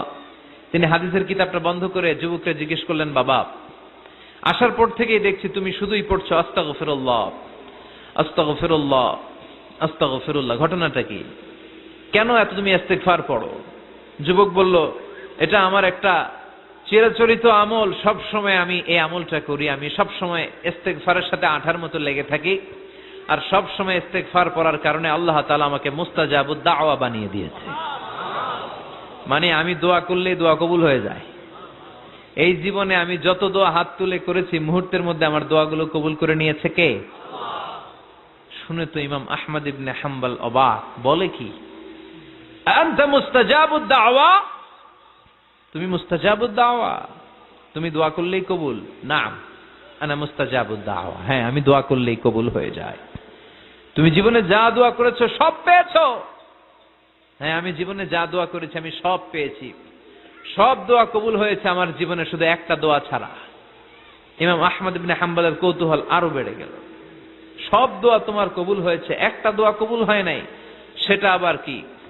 যুবক বলতে আরম্ভ করলো, আমার যে দোয়াটা কবুল হয় নাই সেটা হচ্ছে আমি আল্লাহর কাছে অনেকবার দোয়া করেছি, আল্লাহ শুনেছি এই জামানার সবচেয়ে বড় মুহাদ্দিস, তার নাম নাকি ইমাম আহমদ ইবনে হাম্বল। আল্লাহ তোমার কাছে আমার আকুতি, তোমার কাছে আমার মিনতি, আমি যেন এত বড় মুহাদ্দিসের হাতে হাত রেখে মুসাফা করতে পারি আর তার কপালে একটা চুমু দিতে পারি। আমার এই দোয়াটা আজও কবুল হয় নাই। আজও আল্লাহ তাআলা এই দোয়াটা কেন যে কবুল করেন আমি জানি না। একথা শুনে ইমাম আহমদ ইবনে হাম্বল আবেগপ্রবণ হয়ে গেলেন, আর নিজেকে ধরে রাখতে পারলেন না, চোখের পানি ছেড়ে দিলেন আর বললেন, ইয়া শাব, হে যুবক, আহমদ ইবনে হাম্বলের সাথে দেখা করার জন্য তোমার আহমদ ইবনে হাম্বলের দরবারে যাওয়ার দরকার নাই, তোমার এই দোয়াটাও আল্লাহ কবুল করে নিয়েছে। আহমদ ইবনে হাম্বল দেখা দেওয়ার জন্য তোমার দরবারে ছুটে এসেছে। আনা আহমদ ইবনে হাম্বল মুহাদ্দিসুদ দাহর, আমি হচ্ছে আহমদ ইবনে হাম্বল। যুবকও নিজেকে ধরে রাখতে পারে না, চোখের পানি ছেড়ে দিয়ে ওই যুগের সবচাইতে বড় মুহাদ্দিসকে জড়িয়ে ধরে হাতের মধ্যে হাত রেখে মুসাফা করে আহমদ ইবনে হাম্বলের কপালে চুমুকে দেয়, আর আহমদ ইবনে হাম্বলের কাছে দোয়া চেয়ে বলল, ও ইমাম, রব্বুল আলামিন আমার জীবনের কোন দোয়া আজকে আর বাকি রেখে দেন নাই, এই যে দোয়াটা বাকি ছিল এই দোয়াটাও আল্লাহ কবুল করে নিয়েছে। এই দোয়াটাও কবুল, মুস্তাজাবুদ দাওয়া। আপনি সব সময় যদি ইস্তিগফারের সাথে আঠার মতো লেগে থাকতে পারেন, আপনি দোয়া করা মাত্র দোয়া কবুল করে নেবে কে? এজন্য সব সময় অবসরে বসে আছেন, বাস স্টেশনে বসে আছেন, সিএনজিতে চড়ে এক জায়গা থেকে আরেক জায়গায় যাচ্ছেন, বিছানায় শুয়ে আছেন, পড়বেন আস্তাগফিরুল্লাহ। কি পড়বেন? প্রাণ খুলে মন থেকে আওয়াজ করে সবাই পড়েন আস্তাগফিরুল্লাহ। আবারও পড়েন আস্তাগফিরুল্লাহ, চিল্লায় পড়েন আস্তাগফিরুল্লাহ। বিশ্বনবী ইস্তিগফারের অনেকগুলো আলফাজ শিখিয়েছেন, সবচেয়ে সহজ যেটা শিখিয়েছেন সেটার নাম হলো আস্তাগফিরুল্লাহ। বিশ্বনবী জামাতে সালাত শেষে সালাম ফিরিয়ে আওয়াজ করে পড়তেন আল্লাহু আকবার, তারপরে 3 বার পড়তেন আস্তাগফিরুল্লাহ, আস্তাগফিরুল্লাহ, আস্তাগফিরুল্লাহ। পড়ার দরকার আছে না নাই? পড়তে রাজি আছেন তো? সালাম ফিরানোর পরে কি পড়বেন? নাকি দোয়া করার জন্য পাগল হয়ে যাবেন? আল্লাহুম্মা আমিন ইয়া আরহামার রাহিমিন, আছে না নাই? পাগল হয়ে যায় দোয়া করার জন্য, কিন্তু তাসবিহগুলো পড়তে চায় না। বিশ্বনবী লম্বা তাসবিহ পড়তেন, সালাম ফেরানোর পরেই আস্তাগফিরুল্লাহ পড়তে রাজি আছেন? আবার বিশ্বনবী বললেন, যে ব্যক্তি পড়বে আস্তাগফিরুল্লাহ আল্লাযী লা ইলাহা ইল্লা হুয়াল হাইয়ুল কাইয়্যুম ওয়া আতুবু ইলাইহি, যুদ্ধের ময়দান থেকে যদি কেউ পালিয়ে যায় তার কোনো মাফ নাই। এটা অনেক বড় কবিরা গুনাহ। আত-তাওয়াল্লি মিন ইয়াউমিজ যাহফ, যুদ্ধের ময়দান থেকে পালালে ওর কোনো মাফ নাই। বিশ্বনবী বলেন, যুদ্ধের ময়দান থেকে পালিয়ে এসেছে কোন মুসলিম সৈনিক, সেও যদি এই আস্তাগফিরুল্লাহ আল্লাযী লা ইলাহা ইল্লা হুয়াল হাইয়ুল কাইয়্যুম ওয়া আতুবু ইলাইহি মন থেকে পড়ে, তার জীবনের গুনাহ আল্লাহ মাফ করে দিবে। আবার সাইয়েদনা আবু বকর সহিহ বুখারীর বর্ণনা, বিশ্বনবীরে বললেন, ইয়া রাসূলুল্লাহ আল্লিমনি দুআআন আদউ বিহি ফি সালাতি, ও নবী আপনি আমারে এমন একটা দোয়া শিক্ষা দেন যেই দোয়াটা আমি নামাজের মধ্যে করব। বিশ্বনবী বললেন, তুমি নামাজের মধ্যে পড়ো, আল্লাহুম্মা ইন্নী যালামতু নাফসি যুলমান কাসীরা ওয়া লা ইয়াগফিরুয যুনুবা ইল্লা আনতা ফাগফিরলি মাগফিরাতাম মিন ইনদিকা ইন্নাকা আনতাল গফুরুর রহিম। সুবহানাল্লাহ। এটারে আমরা বলি দোয়ায়ে মাসুরা, এটাও একটা ইস্তিগফার। যেখানেই ক্ষমা চাওয়ার কথা আছে ওইটাই ইস্তিগফার, বুঝতে পেরেছেন? আল্লাহুম্মা ইন্নী যালামতু নাফসি, ও আল্লাহ অনেক জুলুম করেছি, যুলমান কাসীরা, জুলুমের শেষ নাই, ওয়া লা ইয়াগফিরুয যুনুবা ইল্লা আনতা, আপনি ছাড়া এই জুলুম আর পাপ ক্ষমা করার কেউ নাই। ফাগফিরলি মাগফিরাতাম মিন ইনদিক, নিজ গুণে আমার গুনাহ ক্ষমা করে দেন। ওয়া লা ইয়াগফিরুয যুনুবা ইল্লা আনতা, আপনি ছাড়া গুনাহ ক্ষমা করার দ্বিতীয় কেউ নাই। আমাদের পাপ ক্ষমা করার আর কোন সত্তা আছে? চিল্লায় বলেন আছে? আবার বিশ্বনবী বললেন, যত ইস্তিগফার আছে সব ইস্তিগফারের সেরা সর্বশ্রেষ্ঠ ইস্তিগফারের নাম সাইয়্যিদুল ইস্তিগফার। কি নাম?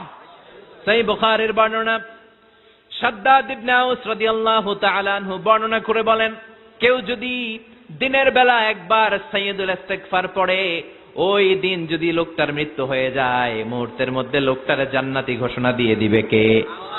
রাত্রি বেলা যদি কেউ সাইয়্যিদুল ইস্তিগফার একবার পড়ে, ওই রাতে ইন্তেকাল হলে তার জীবনের সব গুনাহ মাফ করে দিয়ে ওই লোকটারও জান্নাতি করে দিবে কে?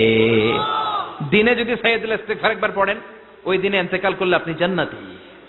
রাতে যদি সাইয়্যিদুল ইস্তিগফার কেউ পড়েন, ওই রাতে ইন্তেকাল হলে আপনি জান্নাতি। এটা সহিহ বুখারীর বর্ণনা। সব ইস্তিগফারের রাজা, শ্রেষ্ঠ ইস্তিগফার মুখস্থ আছে না? কার কার মুখস্থ আছে? হাত তুলেন। সাইয়্যিদুল ইস্তিগফার মুখস্থ আছে কার? মাশাআল্লাহ, তাবারাকাল্লাহ। এটা আপনাদের বাড়ির কাজ দিলাম। যাদের মুখস্থ নাই তারা গুগলে সার্চ করবেন সাইয়্যিদুল ইস্তিগফার, লেখা মাত্রই পেয়ে যাবেন। বইতে আছে, বিভিন্ন ইসলামিক দোয়ার বইতে আছে, গুগলে ইউটিউবে সার্চ দিলে পেয়ে যাবেন। এই সাইয়্যিদুল ইস্তিগফার প্রতিটা মুমিনের অন্তরে থাকার দরকার আছে না নাই? আল্লাহুম্মা আনতা রাব্বি লা ইলাহা ইল্লা আনতা খালাকতানি ওয়া আনা আবদুক ওয়া আনা আলা আহদিকা ওয়া ওয়া'দিকা মাস্তাতা'তু আউযু বিকা মিন শাররি মা সানা'তু আবুউ লাকা বিনি'মাতিকা আলাইয়া ওয়া আবুউ লাকা বিযামবি ফাগফির লি ফাইন্নাহু লা ইয়াগফিরুয যুনুবা ইল্লা আনতা। সুবহানাল্লাহ পড়েন। এটার নাম সাইয়্যিদুল ইস্তিগফার।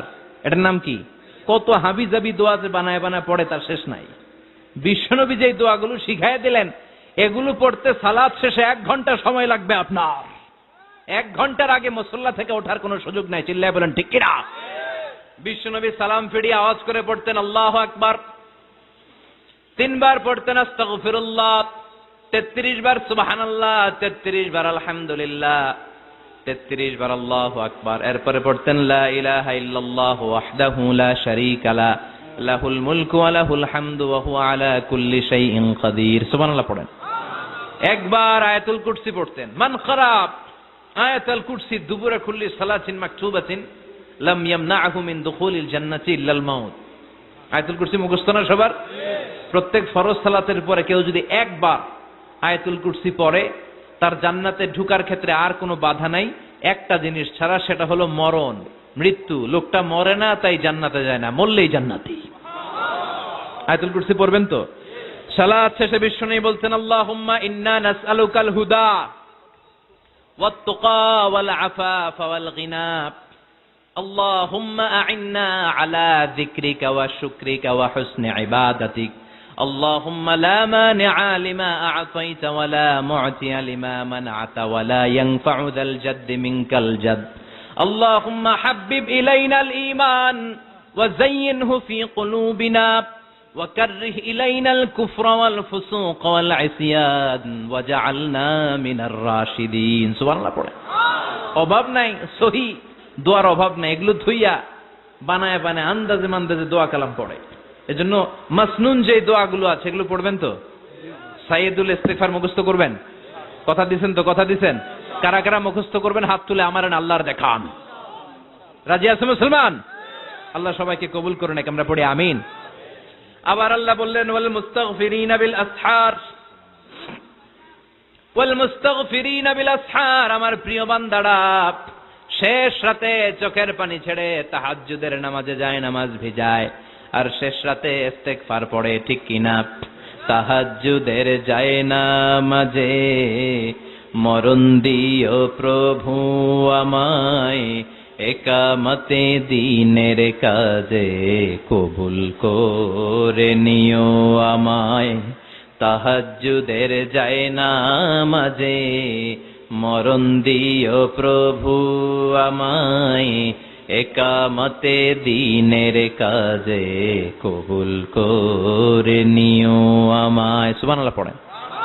যেই নবীর কোনো পাপ নাই, যেই নবীর কোনো অন্যায় হয় নাই, গুনাহ হয় না, ওই নবীকেও আল্লাহ ইস্তিগফার করার অর্ডার করেছেন। রব্বুল আলামিন বলেন ফাসাব্বিহ বিহামদি রাব্বিকা ওয়াস্তাগফিরহু ইন্নাহু কানা তাওয়াবা। ফাসাব্বিহ, নবী তাসবিহ পড়েন, বিহামদি রাব্বিকা, রবের নামে, রবের প্রশংসার তাসবিহ পড়েন, ওয়াস্তাগফিরহু, তার কাছে ক্ষমা চান, ইস্তিগফার পড়েন, ওয়াস্তাগফিরহু। ফাসাব্বিহ বিহামদি রাব্বিকা ওয়াস্তাগফির, ও নবী আপনি ইস্তেগফার পড়েন। যে নবীর কোনো গুনাহ নাই, ওই নবীকে যদি আল্লাহ ইস্তেগফার পড়ার অর্ডার করতে পারেন, আমাদের ইস্তেগফার পড়ার দরকার আছে না নাই? প্রতিদিন কম করে 100 বার ইস্তেগফার পড়বো। কয়বার? চিল্লায় বলেন কয়বার? আওয়াজ করে সবাই আবার পড়েন আস্তাগফিরুল্লাহ, আর জোরে পড়েন আস্তাগফিরুল্লাহ। এজন্য পাপ হোক, অন্যায় হোক, শয়তানের ওয়াসওয়াসায় পড়ে নামাজ ছেড়ে দিয়েছি, মিথ্যা কথা বলেছি, আব্বা আম্মার সাথে বেয়াদবি করেছি, জুলুম করেছি, মুহূর্তেই চোখের পানি ঝেড়ে 2 রাকাত নামাজ পড়ে তওবা করে ইস্তেগফার পড়ে ক্ষমা চাইবো কার কাছে? চিল্লায় বলেন কার কাছে? এগুলো হচ্ছে মুমিনের হাতিয়ার। এই তাওবা, এই ইস্তেগফার, this is the weapon of believers. এগুলো বিশ্বাসীদের হাতিয়ার। তলোয়ার, ড্রোন হামলা, মিসাইল, AK-47 এগুলো আমাদের হাতিয়ার নয়। আমাদের আসল হাতিয়ার হচ্ছে তওবা, আমাদের আসল হাতিয়ার হচ্ছে ইস্তেগফার, আমাদের আসল ওয়েপন হচ্ছে জিকির। চিল্লায় বলেন ঠিক কিনা? আর জিকিরটা হতে হবে একজনের নামে। চিল্লায় বলেন তিনি কে? ওয়াযকুর রাব্বাকা ফী নাফসিকা তাদাররুআ ওয়া খীফা ওয়া দুনাল জাহরি বিল কওলি বিল গুদুমি ওয়াল আসাল ওয়া লা তাকুম মিনাল গাফিলিন। আল্লাহ বললেন ওয়াযকুর রাব্বাকা ফী নাফসিকা তাদাররুআ ওয়া খীফা, আল্লাহর জিকির করো, আল্লাহর নাম জপো মনে মনে, বিনয়ের সাথে, গোপন ভাবে, চিৎকার চেঁচামেচি করো না। কিন্তু আমাদের জিকিরের ভেতরে চিৎকার চেঁচামেচি আছে না নাই?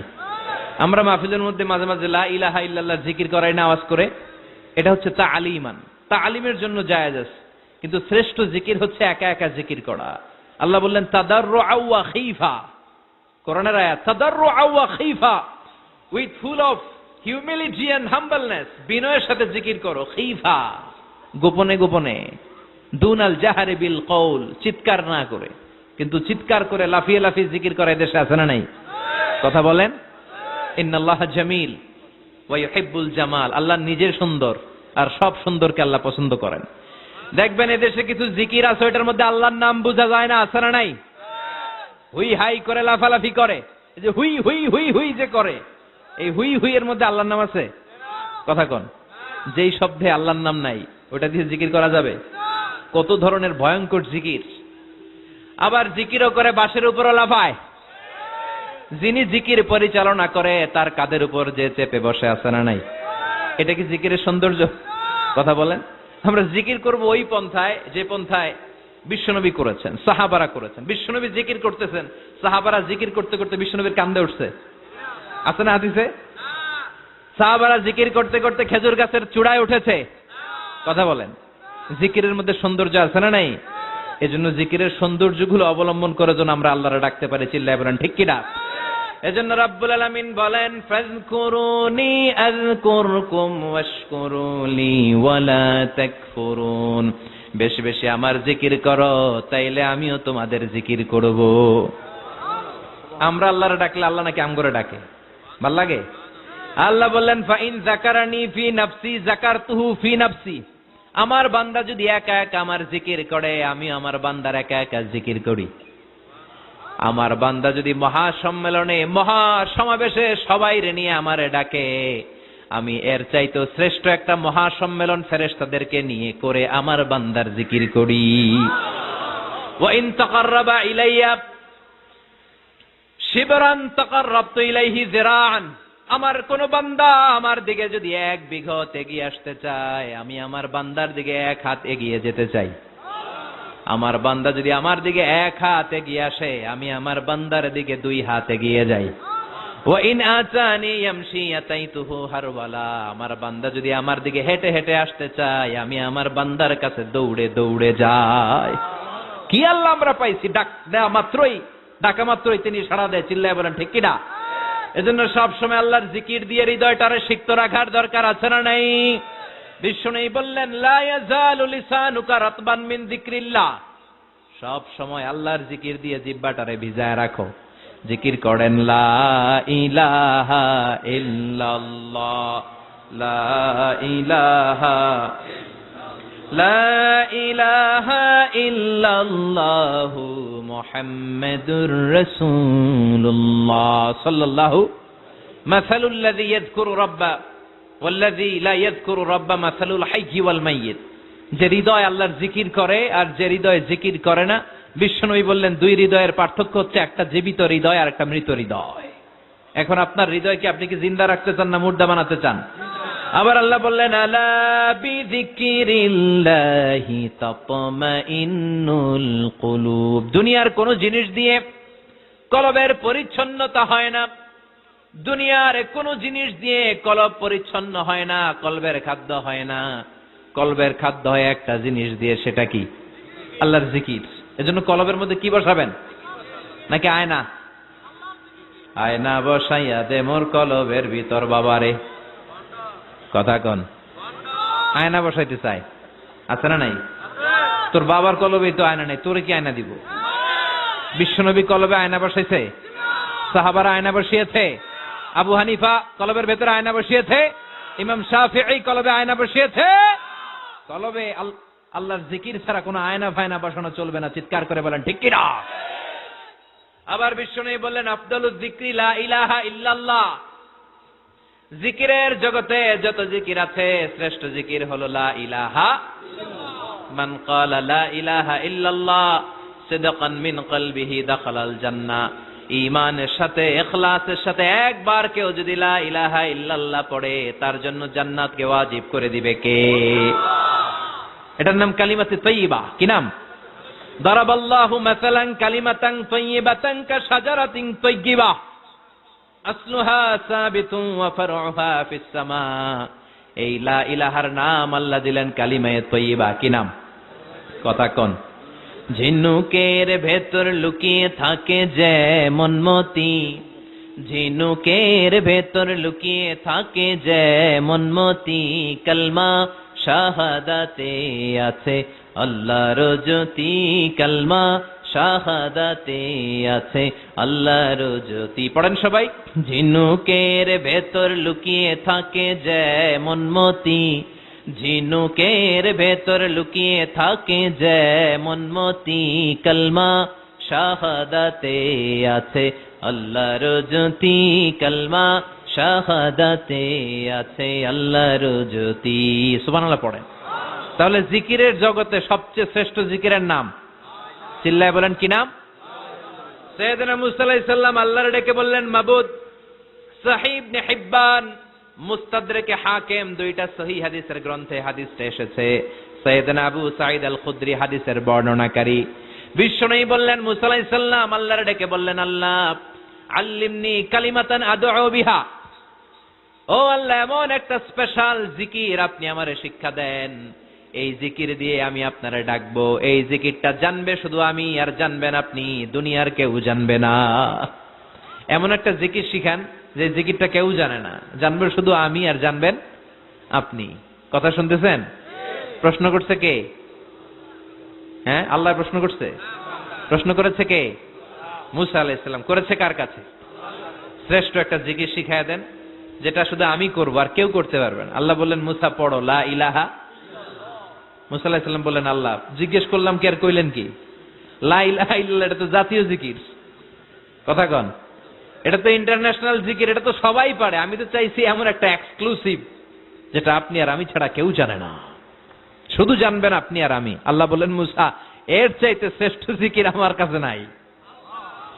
ও মুসা লাউ তাদাউ আস-সাব'আস সামাওয়াতি ওয়াল আরদ ফি কাফফা, সাত আকাশ সাত জমিন যদি এক পাল্লায় রেখে দাও, ওয়ালা ইলাহা ইল্লাল্লাহ ফি কাফফাতিন উখরা, লা ইলাহা ইল্লাল্লাহ যদি আরেক পাল্লায় রেখে দাও, লা রাজাহাত কাফফাতু লা ইলাহা ইল্লাল্লাহ, মুহূর্তের মধ্যে লা ইলাহার পাল্লা ভারী হয়ে যাবে রে মুসা।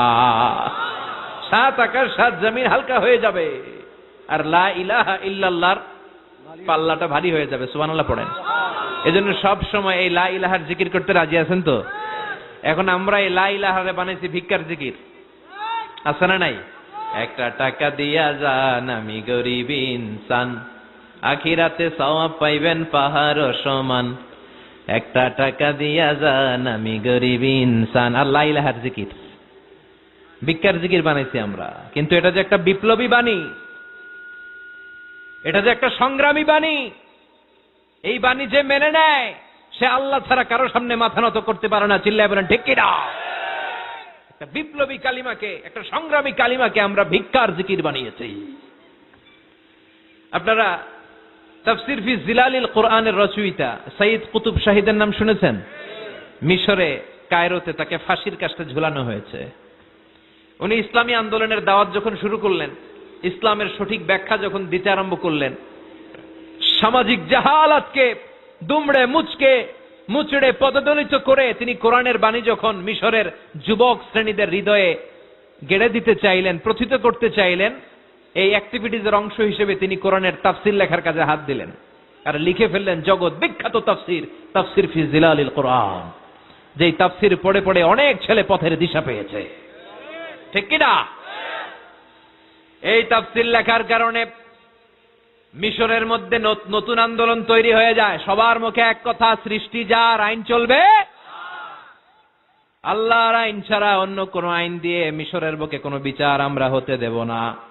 মিশরের তাগড়া যুবকগুলো কায়রোর রাস্তায় নেমে এলো, ঘোষণা দিল সৃষ্টি যার, আইন চলবে তার। চোরের হাত কেটে দাও, ধর্ষকদের শাস্তি দাও জনসম্মুখে। ঠিক কিনা? দুর্নীতিবাজদেরকে আইনের আওতায় আনো।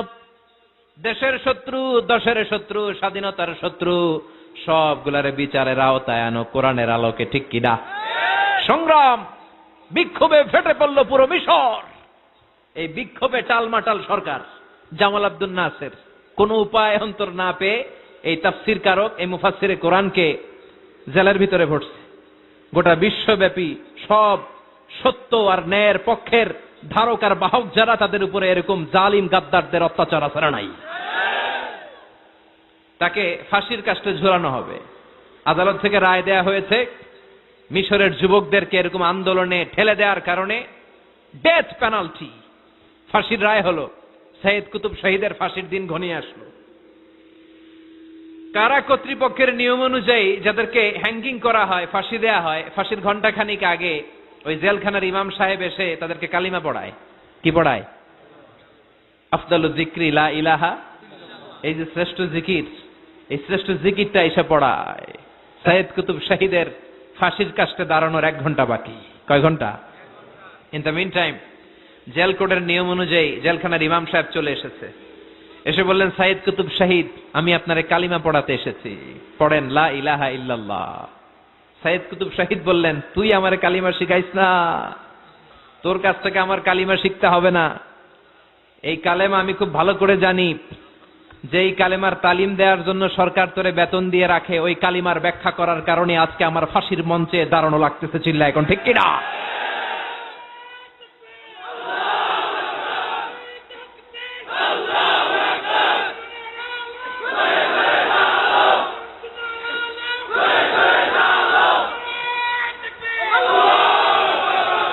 একই কালেমার তালিম তুমি দাও, তোমার টাকার বান্ডিল দেয়, আর ওই কালেমার এক্সপ্লেনেশন ব্যাখ্যা আমি সমাজে দিয়েছি তাই আমারে ফাঁসি দেয়।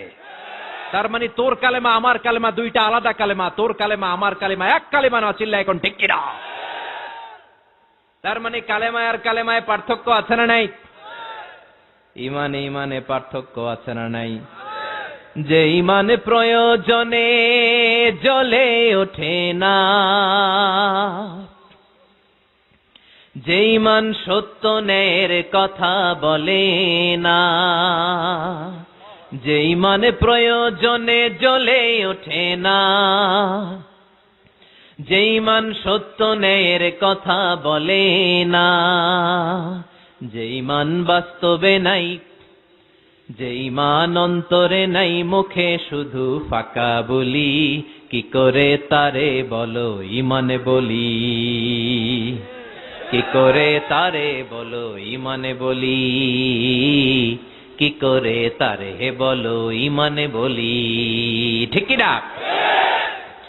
যে ইমান দিন কায়েমের আন্দোলনের ধার ধারে না, যে ইমান লেবাসধারী কোরআন হাদিস তাও পড়ে না, যে ইমান খাজার নামে মাজার গড়ে ফুলুস কামায়, যে ইমান শিরকিয়াতের আমল করে ভীত না হয়, যে ইমান ইমানে ভুলে নাস্তিকতার মঞ্চে ওঠে, যে ইমান বাতিল মতের দোসর হয়ে ফায়দা লুটে, যে ইমান শুধুই কেবল খায় দায় আনন্দ করে, যে ইমান দেখে না যে আরাকানে ভাইরা মরে, যে ইমান বাস্তবে নাই, যে ইমান ময়দানে নাই, মুখে শুধু ফাঁকা বলি, কি করে তারে বলো ইমানে বলি,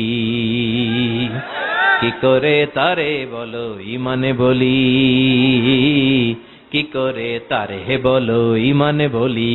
চিল্লায় বলেন ঠিক কিনা? ইমানে ইমানে পার্থক্য আছে না নাই? কালেমায় কালেমায় পার্থক্য আছে না নাই? এটা হচ্ছে শ্রেষ্ঠ কালিমা, এটা বিপ্লবী কালেমা, এটা সংগ্রামী কালেমা। এই কালেমার পক্ষে যারা, তারা সত্য আর ন্যায়ের পক্ষে। চিল্লায় বলেন ঠিক কিনা? এই কালেমাকে যারা মেনে নিয়েছে তারা এক আল্লাহর কাছে মাথা নত করেছে, পৃথিবীর কারো কাছে তারা মাথা নত করে না। এই কালেমার পক্ষে যারা, তাদের স্বপ্ন যে কালেমার পতাকা এই দেশে উড়বে। চিল্লায় বলেন ঠিক কিনা? কোন একদিন এ দেশের আকাশে কালিমার পতাকা উড়বে, সেদিন সবাই খোদাই বিধান পে দুঃখ বেদনা ভুলবে। কোন একদিন এ দেশের আকাশে কালিমার পতাকা উড়বে, সেদিন সবাই খোদাই বিধান পে দুঃখ বেদনা ভুলবে। চিৎকার করে বলেন ঠিক কিনা? এই স্বপ্ন প্রতিটা মুমিনের অন্তরে থাকার দরকার আছে না নাই? ইসলাম বিজয়ী শক্তির মসনদে বসুক, এটা যে সহ্য করতে পারে না, অন্তর থেকে যে এটা চায় না, ও মুমিন নয়, ও মুনাফিক। চিল্লায় বলেন ঠিক কিনা? এজন্য বিশ্বনবী বললেন, আফদালুজ যিকরি লা ইলাহা ইল্লাল্লাহ। জিকিরের জগতে সব চাইতে শ্রেষ্ঠ জিকির হলো লা ইলাহা ইল্লাল্লাহ। এজন্য সব সময় এই চমৎকার শ্রেষ্ঠতম জিকিরটা দিয়ে জিহ্বাটারে ভিজায় রাখার দরকার আছে না নাই? Every night and every day, every night and every day, never forget to say la ilaha illallah. Never forget to say la ilaha illallah. Never forget to say la ilaha illallah. When you're walking down the street, use your time and repeat, and say in every heartbeat la ilaha illallah. And say in every heartbeat la ilaha illallah. And say in every heartbeat la ilaha illallah. সবাই পড়েন, every night and every day, every night and every day, never forget to say la ilaha illallah. Never forget to say la ilaha illallah. সুবহানাল্লাহ পড়েন। Every night and every day, প্রতিদিন প্রতি সকালে never forget to say, এটা বলতে ভুলে যেও না, যে এই বাণীটা বলতে নিষেধ করা হলো, বাণীটা হলো লা ইলাহা ইল্লাল্লাহ। আফদালুজ যিকর, সংগ্রামী বাণী। এই বাণীটারে দিয়ে আমরা এখন ভিক্ষা করি। কথা কোন? ভিক্ষার মধ্যে বাণীটা আছে না নাই? এটা কি ভিক্ষার জন্য আল্লাহ পাঠাইছে? এটা এমন সংগ্রামী বাণী, এই বাণীর সামনে সবকিছু মাথা নত করতে বাধ্য। চিল্লায় বলেন ঠিক কিনা? এজন্য আমাদের জিকির যেন হয় শুধু আল্লাহর জন্য। তাহলে বুঝলাম শ্রেষ্ঠতম জিকির হলো লা ইলাহা ইল্লাল্লাহ। আবার বিশ্বনবী বললেন, আহাব্বুল কালামে ইলাল্লাহি আরবাআ, আল্লাহর কাছে চারটা কথা সবচাইতে প্রিয়। চিল্লায় বলেন কয়টা? লা ইয়াদুররুকা বিআইয়িহিন্না বাদাতা, কোনটা দিয়ে শুরু করবা এটাতে সমস্যা নেই, আগে পিছে যেমনে মন চায় পড়ো। চারটা কি? একটা হচ্ছে সুবহানাল্লাহ, আরেকটা হচ্ছে আলহামদুলিল্লাহ, আরেকটা হচ্ছে লা ইলাহা ইল্লাল্লাহ, আরেকটা হচ্ছে আল্লাহু আকবার। এই চারটার চেয়ে শ্রেষ্ঠ জিকির আর নাই। কথা বলেন, এটার এই চারটার ভিতরে ইল্লাল্লাহ আছে? কথা বলেন। এজন্য জিকিরকে আমরা খণ্ডিত করব না। ঠিক যেমন যেমন সহিহ সুন্নাহ এসেছে তেমন তেমন জিকির করলে আপনার কলিজাটারে ঠান্ডা করে দিবে কে? ইল্লাল্লাহর ব্যাখ্যা থাকতে পারে। অনেকে ব্যাখ্যা করে যে এটার মধ্যে লা ইলাহা আছে, এটাকে গোপন রাখা হয়েছে, আমরা ইল্লাল্লাহ পড়ি না, ওটার দরকার নাই। বিশ্বনবী এবং সাহাবারা যেই পন্থায় জিকির করেছেন, যেই পন্থায় জিকির শিখিয়েছেন, ওইটার ভিতরে বরকত বেশি না কম? কথা বলেন, বেশি না কম? এই জন্য বিশ্বনবী বললেন আল্লাহর কাছে প্রিয় কথা চারটা। একটা হলো সুবহানাল্লাহ, দ্বিতীয়টা হলো আলহামদুলিল্লাহ, তৃতীয়টা হলো লা ইলাহা ইল্লাল্লাহ, চতুর্থটা হলো আল্লাহু আকবার। সুবহানাল্লাহ, আমার সাথে সাথে আওয়াজ করে পড়েন সুবহানাল্লাহ, আলহামদুলিল্লাহ, লা ইলাহা ইল্লাল্লাহ, আল্লাহু আকবার, সুবহানাল্লাহ, আলহামদুলিল্লাহ, লা ইলাহা ইল্লাল্লাহ। আওয়াজ করে পড়েন আল্লাহু আকবার। মনে থাকবে? জিকিরের ওয়াজ শেষ। এগুলোর চেয়ে শ্রেষ্ঠ জিকির নাই। সবচেয়ে শ্রেষ্ঠ জিকির লা ইলাহা ইল্লাল্লাহ, সবচেয়ে শ্রেষ্ঠ কালিমা আল্লাহর কাছে এই চারটা। একটু খেয়াল করে দেখেন, এই প্রতিটা জিকিরের মধ্যে আমার আল্লাহর নাম আছে না নাই? সুবহানাল্লাহ আছে না? আলহামদুলিল্লাহ, লা ইলাহা ইল্লাল্লাহ, আল্লাহু আকবার। আল্লাহ ছাড়া আল্লাহর নাম থাকবে না যেই শব্দের মধ্যে ওই সমস্ত নাম আর হুই হুই হুই হুই এগুলো দিয়ে কোনো জিকির করা যাবে। আবার আব্দুল্লাহ ইবনে আমর ইবনে আস বর্ণনা করেন, বিশ্বনবী যখন জিকির গুলো করতেন, আমি বিশ্বনবীকে দেখেছি বিশ্বনবীর আঙ্গুলের কড়ায় জিকির গুনতেন। সুবহানাল্লাহ পড়েন। দেখতেছেন আমার হাত দেখা যায়? দেখা যায়, দেখা যায়। রাআইতুন নাবিয়্যা, আব্দুল্লাহ ইবনে আমর ইবনে আস-এর বর্ণনা, রাআইতুন নাবিয়্যা ইয়াকিদু তাসবিহা বিয়ামিনিহি, আমি বিশ্বনবীকে ডান হাতের গিড়ার ভেতরে তাসবিহ গুনতে শুনেছি, তাসবিহ গুনতে দেখেছি। সুবহানাল্লাহ পড়েন। এখন আমরা লম্বা তাসবিহ ছড়া নেই না, এটা জায়েজ, কিন্তু শ্রেষ্ঠ হচ্ছে হাতের গিড়ায় গণা। এই প্রতিটা গিড়া in the day of judgement আপনার পক্ষে সাক্ষী দিবে। মনে থাকবে? কিভাবে গুনবেন? বা হাতে না ডান হাতে? ডান হাত উঁচু করেন সবাই, এইভাবে। নামাজ শেষ, আল্লাহু আকবার পড়ে 3 বার ইস্তেগফার পড়ে গণা শুরু, এইভাবে সুবহানাল্লাহ। ঠিক আছে? এরপরে আলহামদুলিল্লাহ, এরপরে আল্লাহু আকবার। সবাই রাজি তো? সবাই রাজি? আল্লাহ তুমি কবুল করো। আরো জোরে পড়েন আমিন। তাহলে আমরা তাওবার পদ্ধতি জানলাম, কেন আমরা ইস্তেগফার পড়ব জানলাম, এরপরে জিকিরের খুঁটিনাটি জানলাম। এবার কেমন করে আল্লাহর কাছে দোয়া করব এটাও জানার দরকার আছে না নাই? বিশ্বনবী বললেন দোয়া মুখুল ইবাদা, দোয়া হলো ইবাদতের নির্যাস। যে দোয়া করে না সে কিছুই করে না। তিরমিজির আরেক বর্ণনায় বিশ্বনবী বললেন আদ-দুআ হুয়াল ইবাদা, দোয়াটাই হলো ইবাদত। দোয়াটাই ইবাদত। ধরেন আমি দোয়া করা শুরু করলাম, এটাই ইবাদত। নামাজ যেমনি ইবাদত, জিকির যেমনি ইবাদত, হজ করা যেমনি ইবাদত, দোয়া করাটাও। এজন্য প্রতি নামাজের শুরুতে দোয়া আছে না নাই? সূরাতুল ফাতিহার আরেক নাম সূরাতুদ দোয়া, দোয়ার সূরা। আমরা প্রত্যেকবার সূরা ফাতিহা যখন পড়ি, আমরা পড়ি ইহদিনাস সিরাতাল মুস্তাকিম। সবাই পড়েন ইহদিনাস সিরাতাল মুস্তাকিম। ও আল্লাহ, আপনি আমাদেরকে সরল সঠিক পথ দেখান। পড়েন আমিন। ও আল্লাহ, show us the right path, show us the correct path, show us the middle path. আল্লাহ মধ্যম পন্থা দেখান, মাঝামাঝি রাস্তাটা দেখান, সিরাতুল মুস্তাকিম দেখান। আমাদেরকে রাস্তা দেখায় কে? কথা বলেন না। আমরা যদি পথ ভুলে যাই, পথ দেখায় দেয় কে?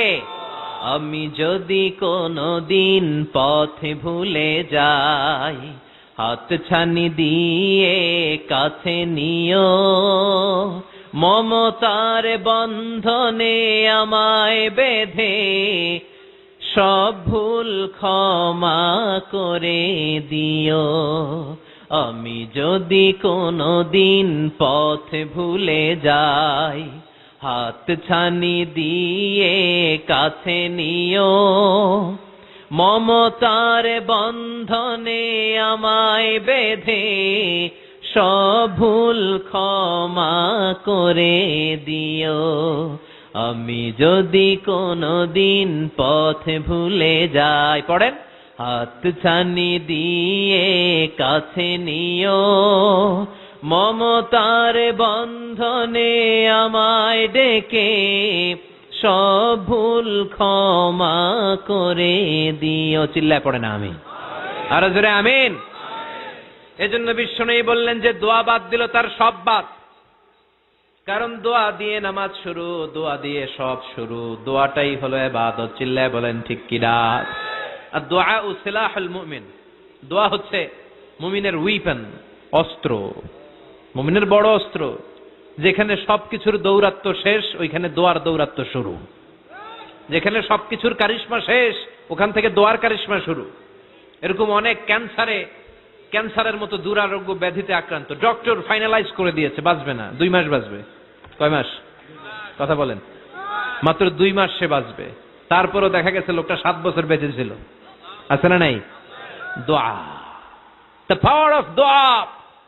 Everything is prewritten, but by supplication is it's rewritten. সবকিছু আগে লেখা থাকে। মহাবিশ্ব সৃষ্টির 50,000 বছর আগে আমাদের ভাগ্যে কি ঘটবে সব লিখে রেখেছে কে? সব অপরিবর্তনীয়। কিন্তু এই তাকদিরেরও কিছু জিনিস আল্লাহ চেঞ্জ করে দেয় দোয়ার বরকতে। এজন্য দোয়া করার দরকার আছে না নাই? মায়ের কাছে দোয়া চাবেন, মায়ের দোয়া আল্লাহ ফেরায় না। মজলুম ব্যক্তির দোয়া আল্লাহ ফেরায় না। মুসাফিরের দোয়া আল্লাহ ফেরায় না। যিনি রোজা রেখে দোয়া করেছেন তার দোয়া আল্লাহ ফেরায় না। এজন্য বেশি বেশি আল্লাহর কাছে দোয়া করতে রাজি আছেন তো? কিন্তু দোয়াটা হইতে হবে সিনসিয়ার, একনিষ্ঠ দোয়া। অনেকে দেখবেন দোয়াও করে ওদিকেও তাকায় আছে, জুমার নামাজে প্রায় হয়। বিশাল দোয়াও করতেছে আবার এদিকে, আছে না নাই? আবার দোয়াও করে, মোবাইলও টিপে, কথা কন। আবার আমরা আলোচনা শেষে দোয়াও করি, পোলাপাইন সেলফিও তোলে, আছে না নাই? সিনসিয়ারিটি নাই। আপনার কি পরিমাণে সিনসিয়ারিটি আছে এটার উপর ডিপেন্ড করবে আপনার দোয়া কবুল হবে কি হবে না। একজন দোয়া করলে মুহূর্তে কবুল, চোখ বন্ধ করলে আল্লাহর আরশে চলে যায়। মদিনার সাথে ওর কানেক্টিভিটি বেড়ে যায়, আল্লাহর সাথে কানেক্টিভিটি বেড়ে যায়। সে ফিল করে সে আল্লাহর সাথে কানেক্ট হয়ে গিয়েছে। আর আরেকজন দোয়ার মধ্যে খুঁজে কিছু পায় না, আছে না নাই? দুই দোয়ায় পার্থক্য আছে না? কথা কন। এজন্য সম্মানিত ভাইরা, দোয়াই যখন করবেন সিনসিয়ারলি করবেন, কানেক্টিভিটিটাকে স্ট্রং করার চেষ্টা করবেন। সিনসিয়ার দোয়া is like a missile. Missile নাম শুনছেন? হামলা করে না, মিসাইল হামলা করেছে ইসরায়েল, শোনেন নাই? মারলে একেবারে ধ্বংস করে যায় সব। এই মিসাইল হামলা, ড্রোন হামলা, এগুলো লক্ষ্য বস্তু ভেদ করে ভয়ঙ্কর ভাবে, ইঞ্চি ইঞ্চি, মাইক্রো ইঞ্চি মেপে মেপে এমন ভাবে এই বোমাটা মারবে, ঠিক জায়গা মতো এটা ফিট হয়ে যাবে। তেমনি দোয়ার মতো আপনি যদি দোয়া করতে জানেন, একনিষ্ঠতার সাথে, সিনসিয়ারিটির সাথে যদি দোয়াটা করে ফেলতে জানেন, এই দোয়া মুহূর্তে আল্লাহর আরশে যেয়ে নক করবে। সুবহানাল্লাহ পড়েন। আর মুমিনের দোয়া কখনো ফেরত যায় না। দোয়া করলেই মুমিনের দোয়া কবুল করে নেয় কে? আপনি জীবনে যত দোয়া করছেন সব কবুল। All of your supplications are accepted. Whatever you have supplicated to your Lord, যাই চেয়েছেন সব কবুল। অনেকে বলে হুজুর এটা একটা কথা কইলেন, সব দোয়া বুঝি কবুল? কত দোয়া করলাম, জীবনে কত কিছু চাইছি, কই কিছুই তো দেয় নাই। এরকম আছে না নাই? অনেকে বলে হুজুর কত চাইলাম আল্লাহ আমার দিল না। 5টা আল্লাহ মেয়ে দিয়েছে, একটা ছেলের জন্য কাবাঘর ধরেও দোয়া করে আসছি, হাজরে আসওয়াদ ধরে দোয়া করে আসছি, মুলতাজামে দোয়া করে আসছি, আরাফাতের ময়দানে দোয়া করছি, কই আল্লাহ দিল না। আর আপনি ওয়াজে কোন যত দোয়া করছেন সব কবুল করে নিছে কে? কন্ট্রাডিক্ট হয়ে গেল না? আমি বললাম সব দোয়া কবুল, আর আপনারা কইতেছেন কই কত কিছু তো পাই নাই। আল্লাহর দোয়া কবুল করার 3টা পদ্ধতি আছে। কয়টা? আপনাদের জিমানি আসছে? কথা শুনতেছেন তো? 3টা পদ্ধতিতে তিনি দোয়া কবুল করেন। চিল্লায় বলেন কয়টা? আপনি দোয়া করা মাত্রই আল্লাহ দোয়াটা অ্যাকসেপ্ট করে নেয়। আল্লাহ বলে accepted, rejected he never shed your সাপ্লিকেশন is rejected. তোমার দোয়া রিজেক্ট করে দিলাম, এটা আল্লাহ কখনো বলে? সুবহানাল্লাহ পড়বেন না? দোয়া করা মাত্রই কবুল করে কে? তবে 3টা পদ্ধতিতে করে। চিল্লায় বলেন তো কয়টা? যখনই যা চাইবেন আল্লাহ বলে দেব দেব দেব, দেব না কখনো বলে না। 3 পদ্ধতিতে কবুল হয়। পদ্ধতি নাম্বার 1, কোন বিষয় আল্লাহর কাছে চাইলেন, দোয়া করলেন, আল্লাহ বলে দেব দেব বলেই তিনি দিয়ে দেয়, ফলে আপনি পেয়ে যান, আপনি খুশি। সুবহানাল্লাহ পড়েন। পদ্ধতি নাম্বার 2, আপনি আল্লাহর কাছে কিছু চাইলেন, আল্লাহ তখনও বলে বান্দা তোরে দেব, রিজেক্ট করে দিলাম এটা বলে না, দেব তবে এখন না, লেটার অন, একটু দেরি করে, পরে দেব, কখন দিলে আমার জন্য ভালো, আমার চেয়েও ভালো জানে কে। তাহলে মাঝে মাঝে সাথে সাথে দেয়, মাঝে মাঝে দেরি করে দেয়। পদ্ধতি নাম্বার 3, আল্লাহর কাছে দোয়া করলেন, আল্লাহর কাছে কায় মনোবাক্যে চাইলেন, তখনও আল্লাহ বলে বান্দা আমি দেব, তুই নিরাশ হইস না, তবে এখন দেব না, দেরি করেও দেব না, কিয়ামতের কঠিন ময়দানে যেদিন বিপদে পড়ে যাবি ওই দিন দেব। যেদিন পিতা সন্তানরে চিনে না, সন্তান পিতারে চিনবে না, পীর সাহেব মুরিদরে চিনবে না, মুরিদ পীর সাহেবরে চিনবে না, মুসল্লি ইমাম সাহেব চিনবে না, ইমাম মুসল্লি চিনবে না, নেতা কর্মী চিনবে না, কর্মী নেতারে চিনবে না। চিল্লা এখন ঠিক কিনা? কেউ কাউরে চিনবে না, কেউ কাউর কোনো উপকারে আসতে পারবে না। ওই কঠিন দিনে তোরে আমি দেব রে গোলাম। তাহলে এই যে এতগুলা দোয়া ছোটবেলা থেকে আনটিল টুনাইট, এই রাত পর্যন্ত যে দোয়াগুলো আল্লাহর কাছে করছেন, লস হয়েছে? চিল্লায় বলেন, লস হয়েছে না লাভ? লস না লাভ? আল্লাহ বলে গোলাম চা বেশি বেশি দোয়া কর, উজিবু দাওয়াতাদ দাঈ ইযা দাআন। আমার বান্দা আমার কাছে চাইতে দেরি হয়ে যায়, দোয়া কবুল করতে দেরি হয়, এজন্য বারবার চাইতে হবে। না দিলেও চাবো, না দিলেও হয় একটু পরে দিবে, দেরি করে দিবে, যখন আমার জন্য উপকার হবে ভালো হবে তখন দিবে, তা না হলে কিয়ামতের ময়দানে দিবে। চিল্লায় বলেন ঠিক কিনা? বেশি বেশি দোয়া করবেন, সবার জন্য করবেন, নিজের জন্য করবেন, ফ্যামিলি মেম্বারসদের জন্য করবেন, শুভাকাঙ্ক্ষীদের জন্য করবেন, শত্রুদের জন্য বেশি করবেন, হেটার্স যারা আছে ওদের জন্য বেশি দোয়া। আল্লাহ যেন এগুলোর হেদায়েত দেয়। ইসলাম বিরোধী যারা এদের জন্য দোয়া, হিন্দু বন্ধু থাকলে এদের জন্য দোয়া, হেদায়েতের দোয়া। ঠিক কিনা? সবাই সবার জন্য দোয়া করেন। অনেকে কয় হুজুর আমি আরেকজনের জন্য করবো কেন, হ্যাটটা হ্যাঁ করবো, আমার দোয়া আমি করুম, আছে না নাই? না, আপনি তার জন্য করবেন। আপনি যদি আপনার ভাইয়ের জন্য দোয়া করেন, ফেরেশতারা বলে ওয়ালাকা বিমিসলিন, মানে আল্লাহ সে তার ভাইয়ের জন্য যে দোয়া করলো এই দোয়াটা আগে তার জন্য তুমি কবুল করে নাও।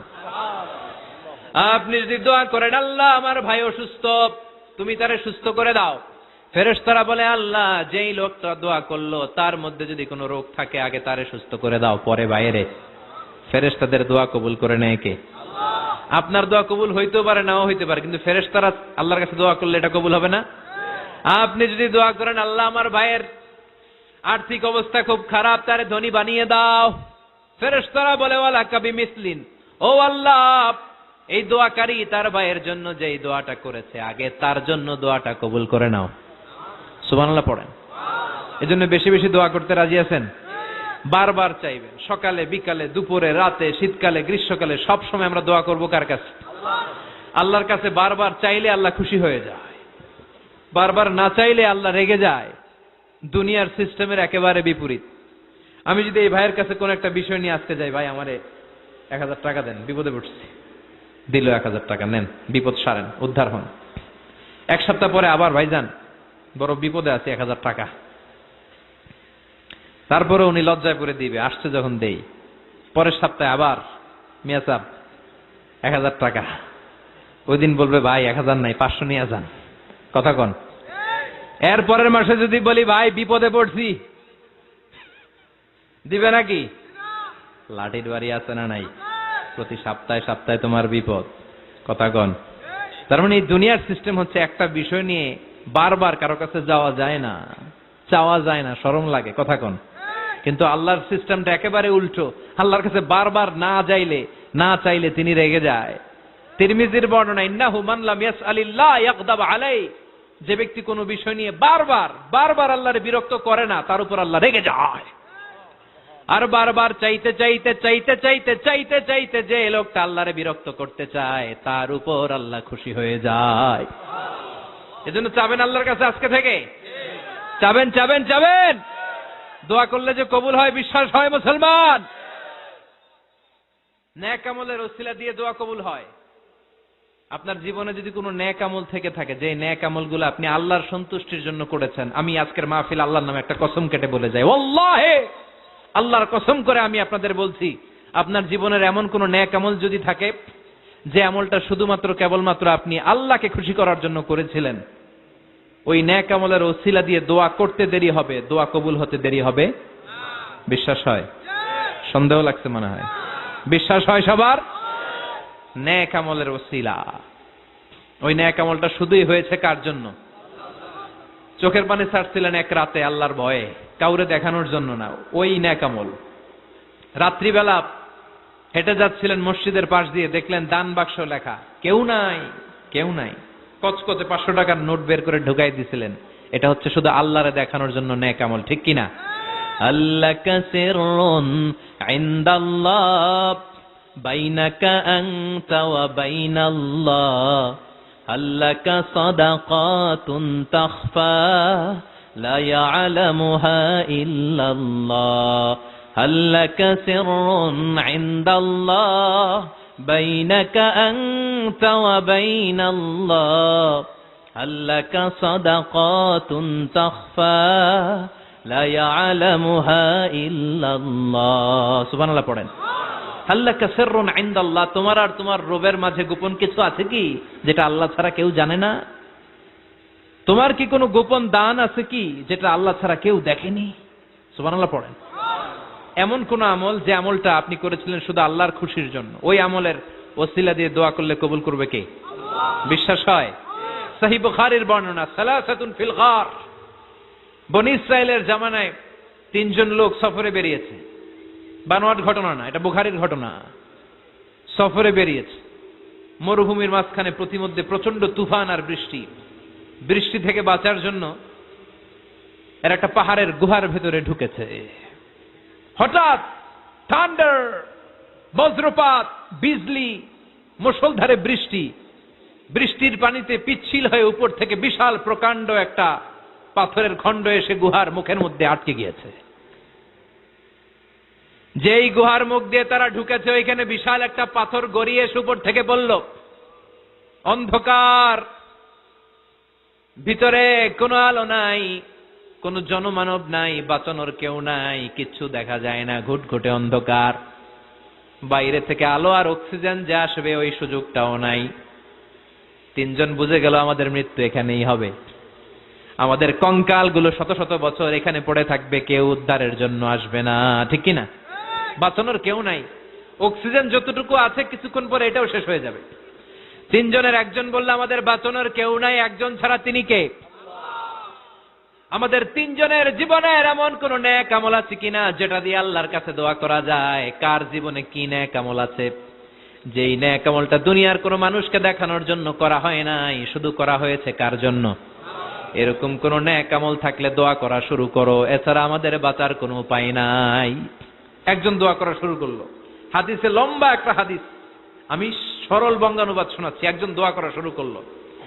একজন বলতে শুরু করলো, আল্লাহুম্মা কানা লি আবাওয়ান শাইখান কাবীরান, ও আল্লাহ, আমার বৃদ্ধ বৃদ্ধা মা বাবা ছিল, আমি পেশায় ছিলাম রাখাল, প্রতিদিন রাখালগিরি করার পরে, ছাগলের দুধ দোহন করার পরে যখন বাসায় ফিরে আসতাম, সবার আগে আমি আমার আব্বা আম্মারে দুধ খাওয়াতাম।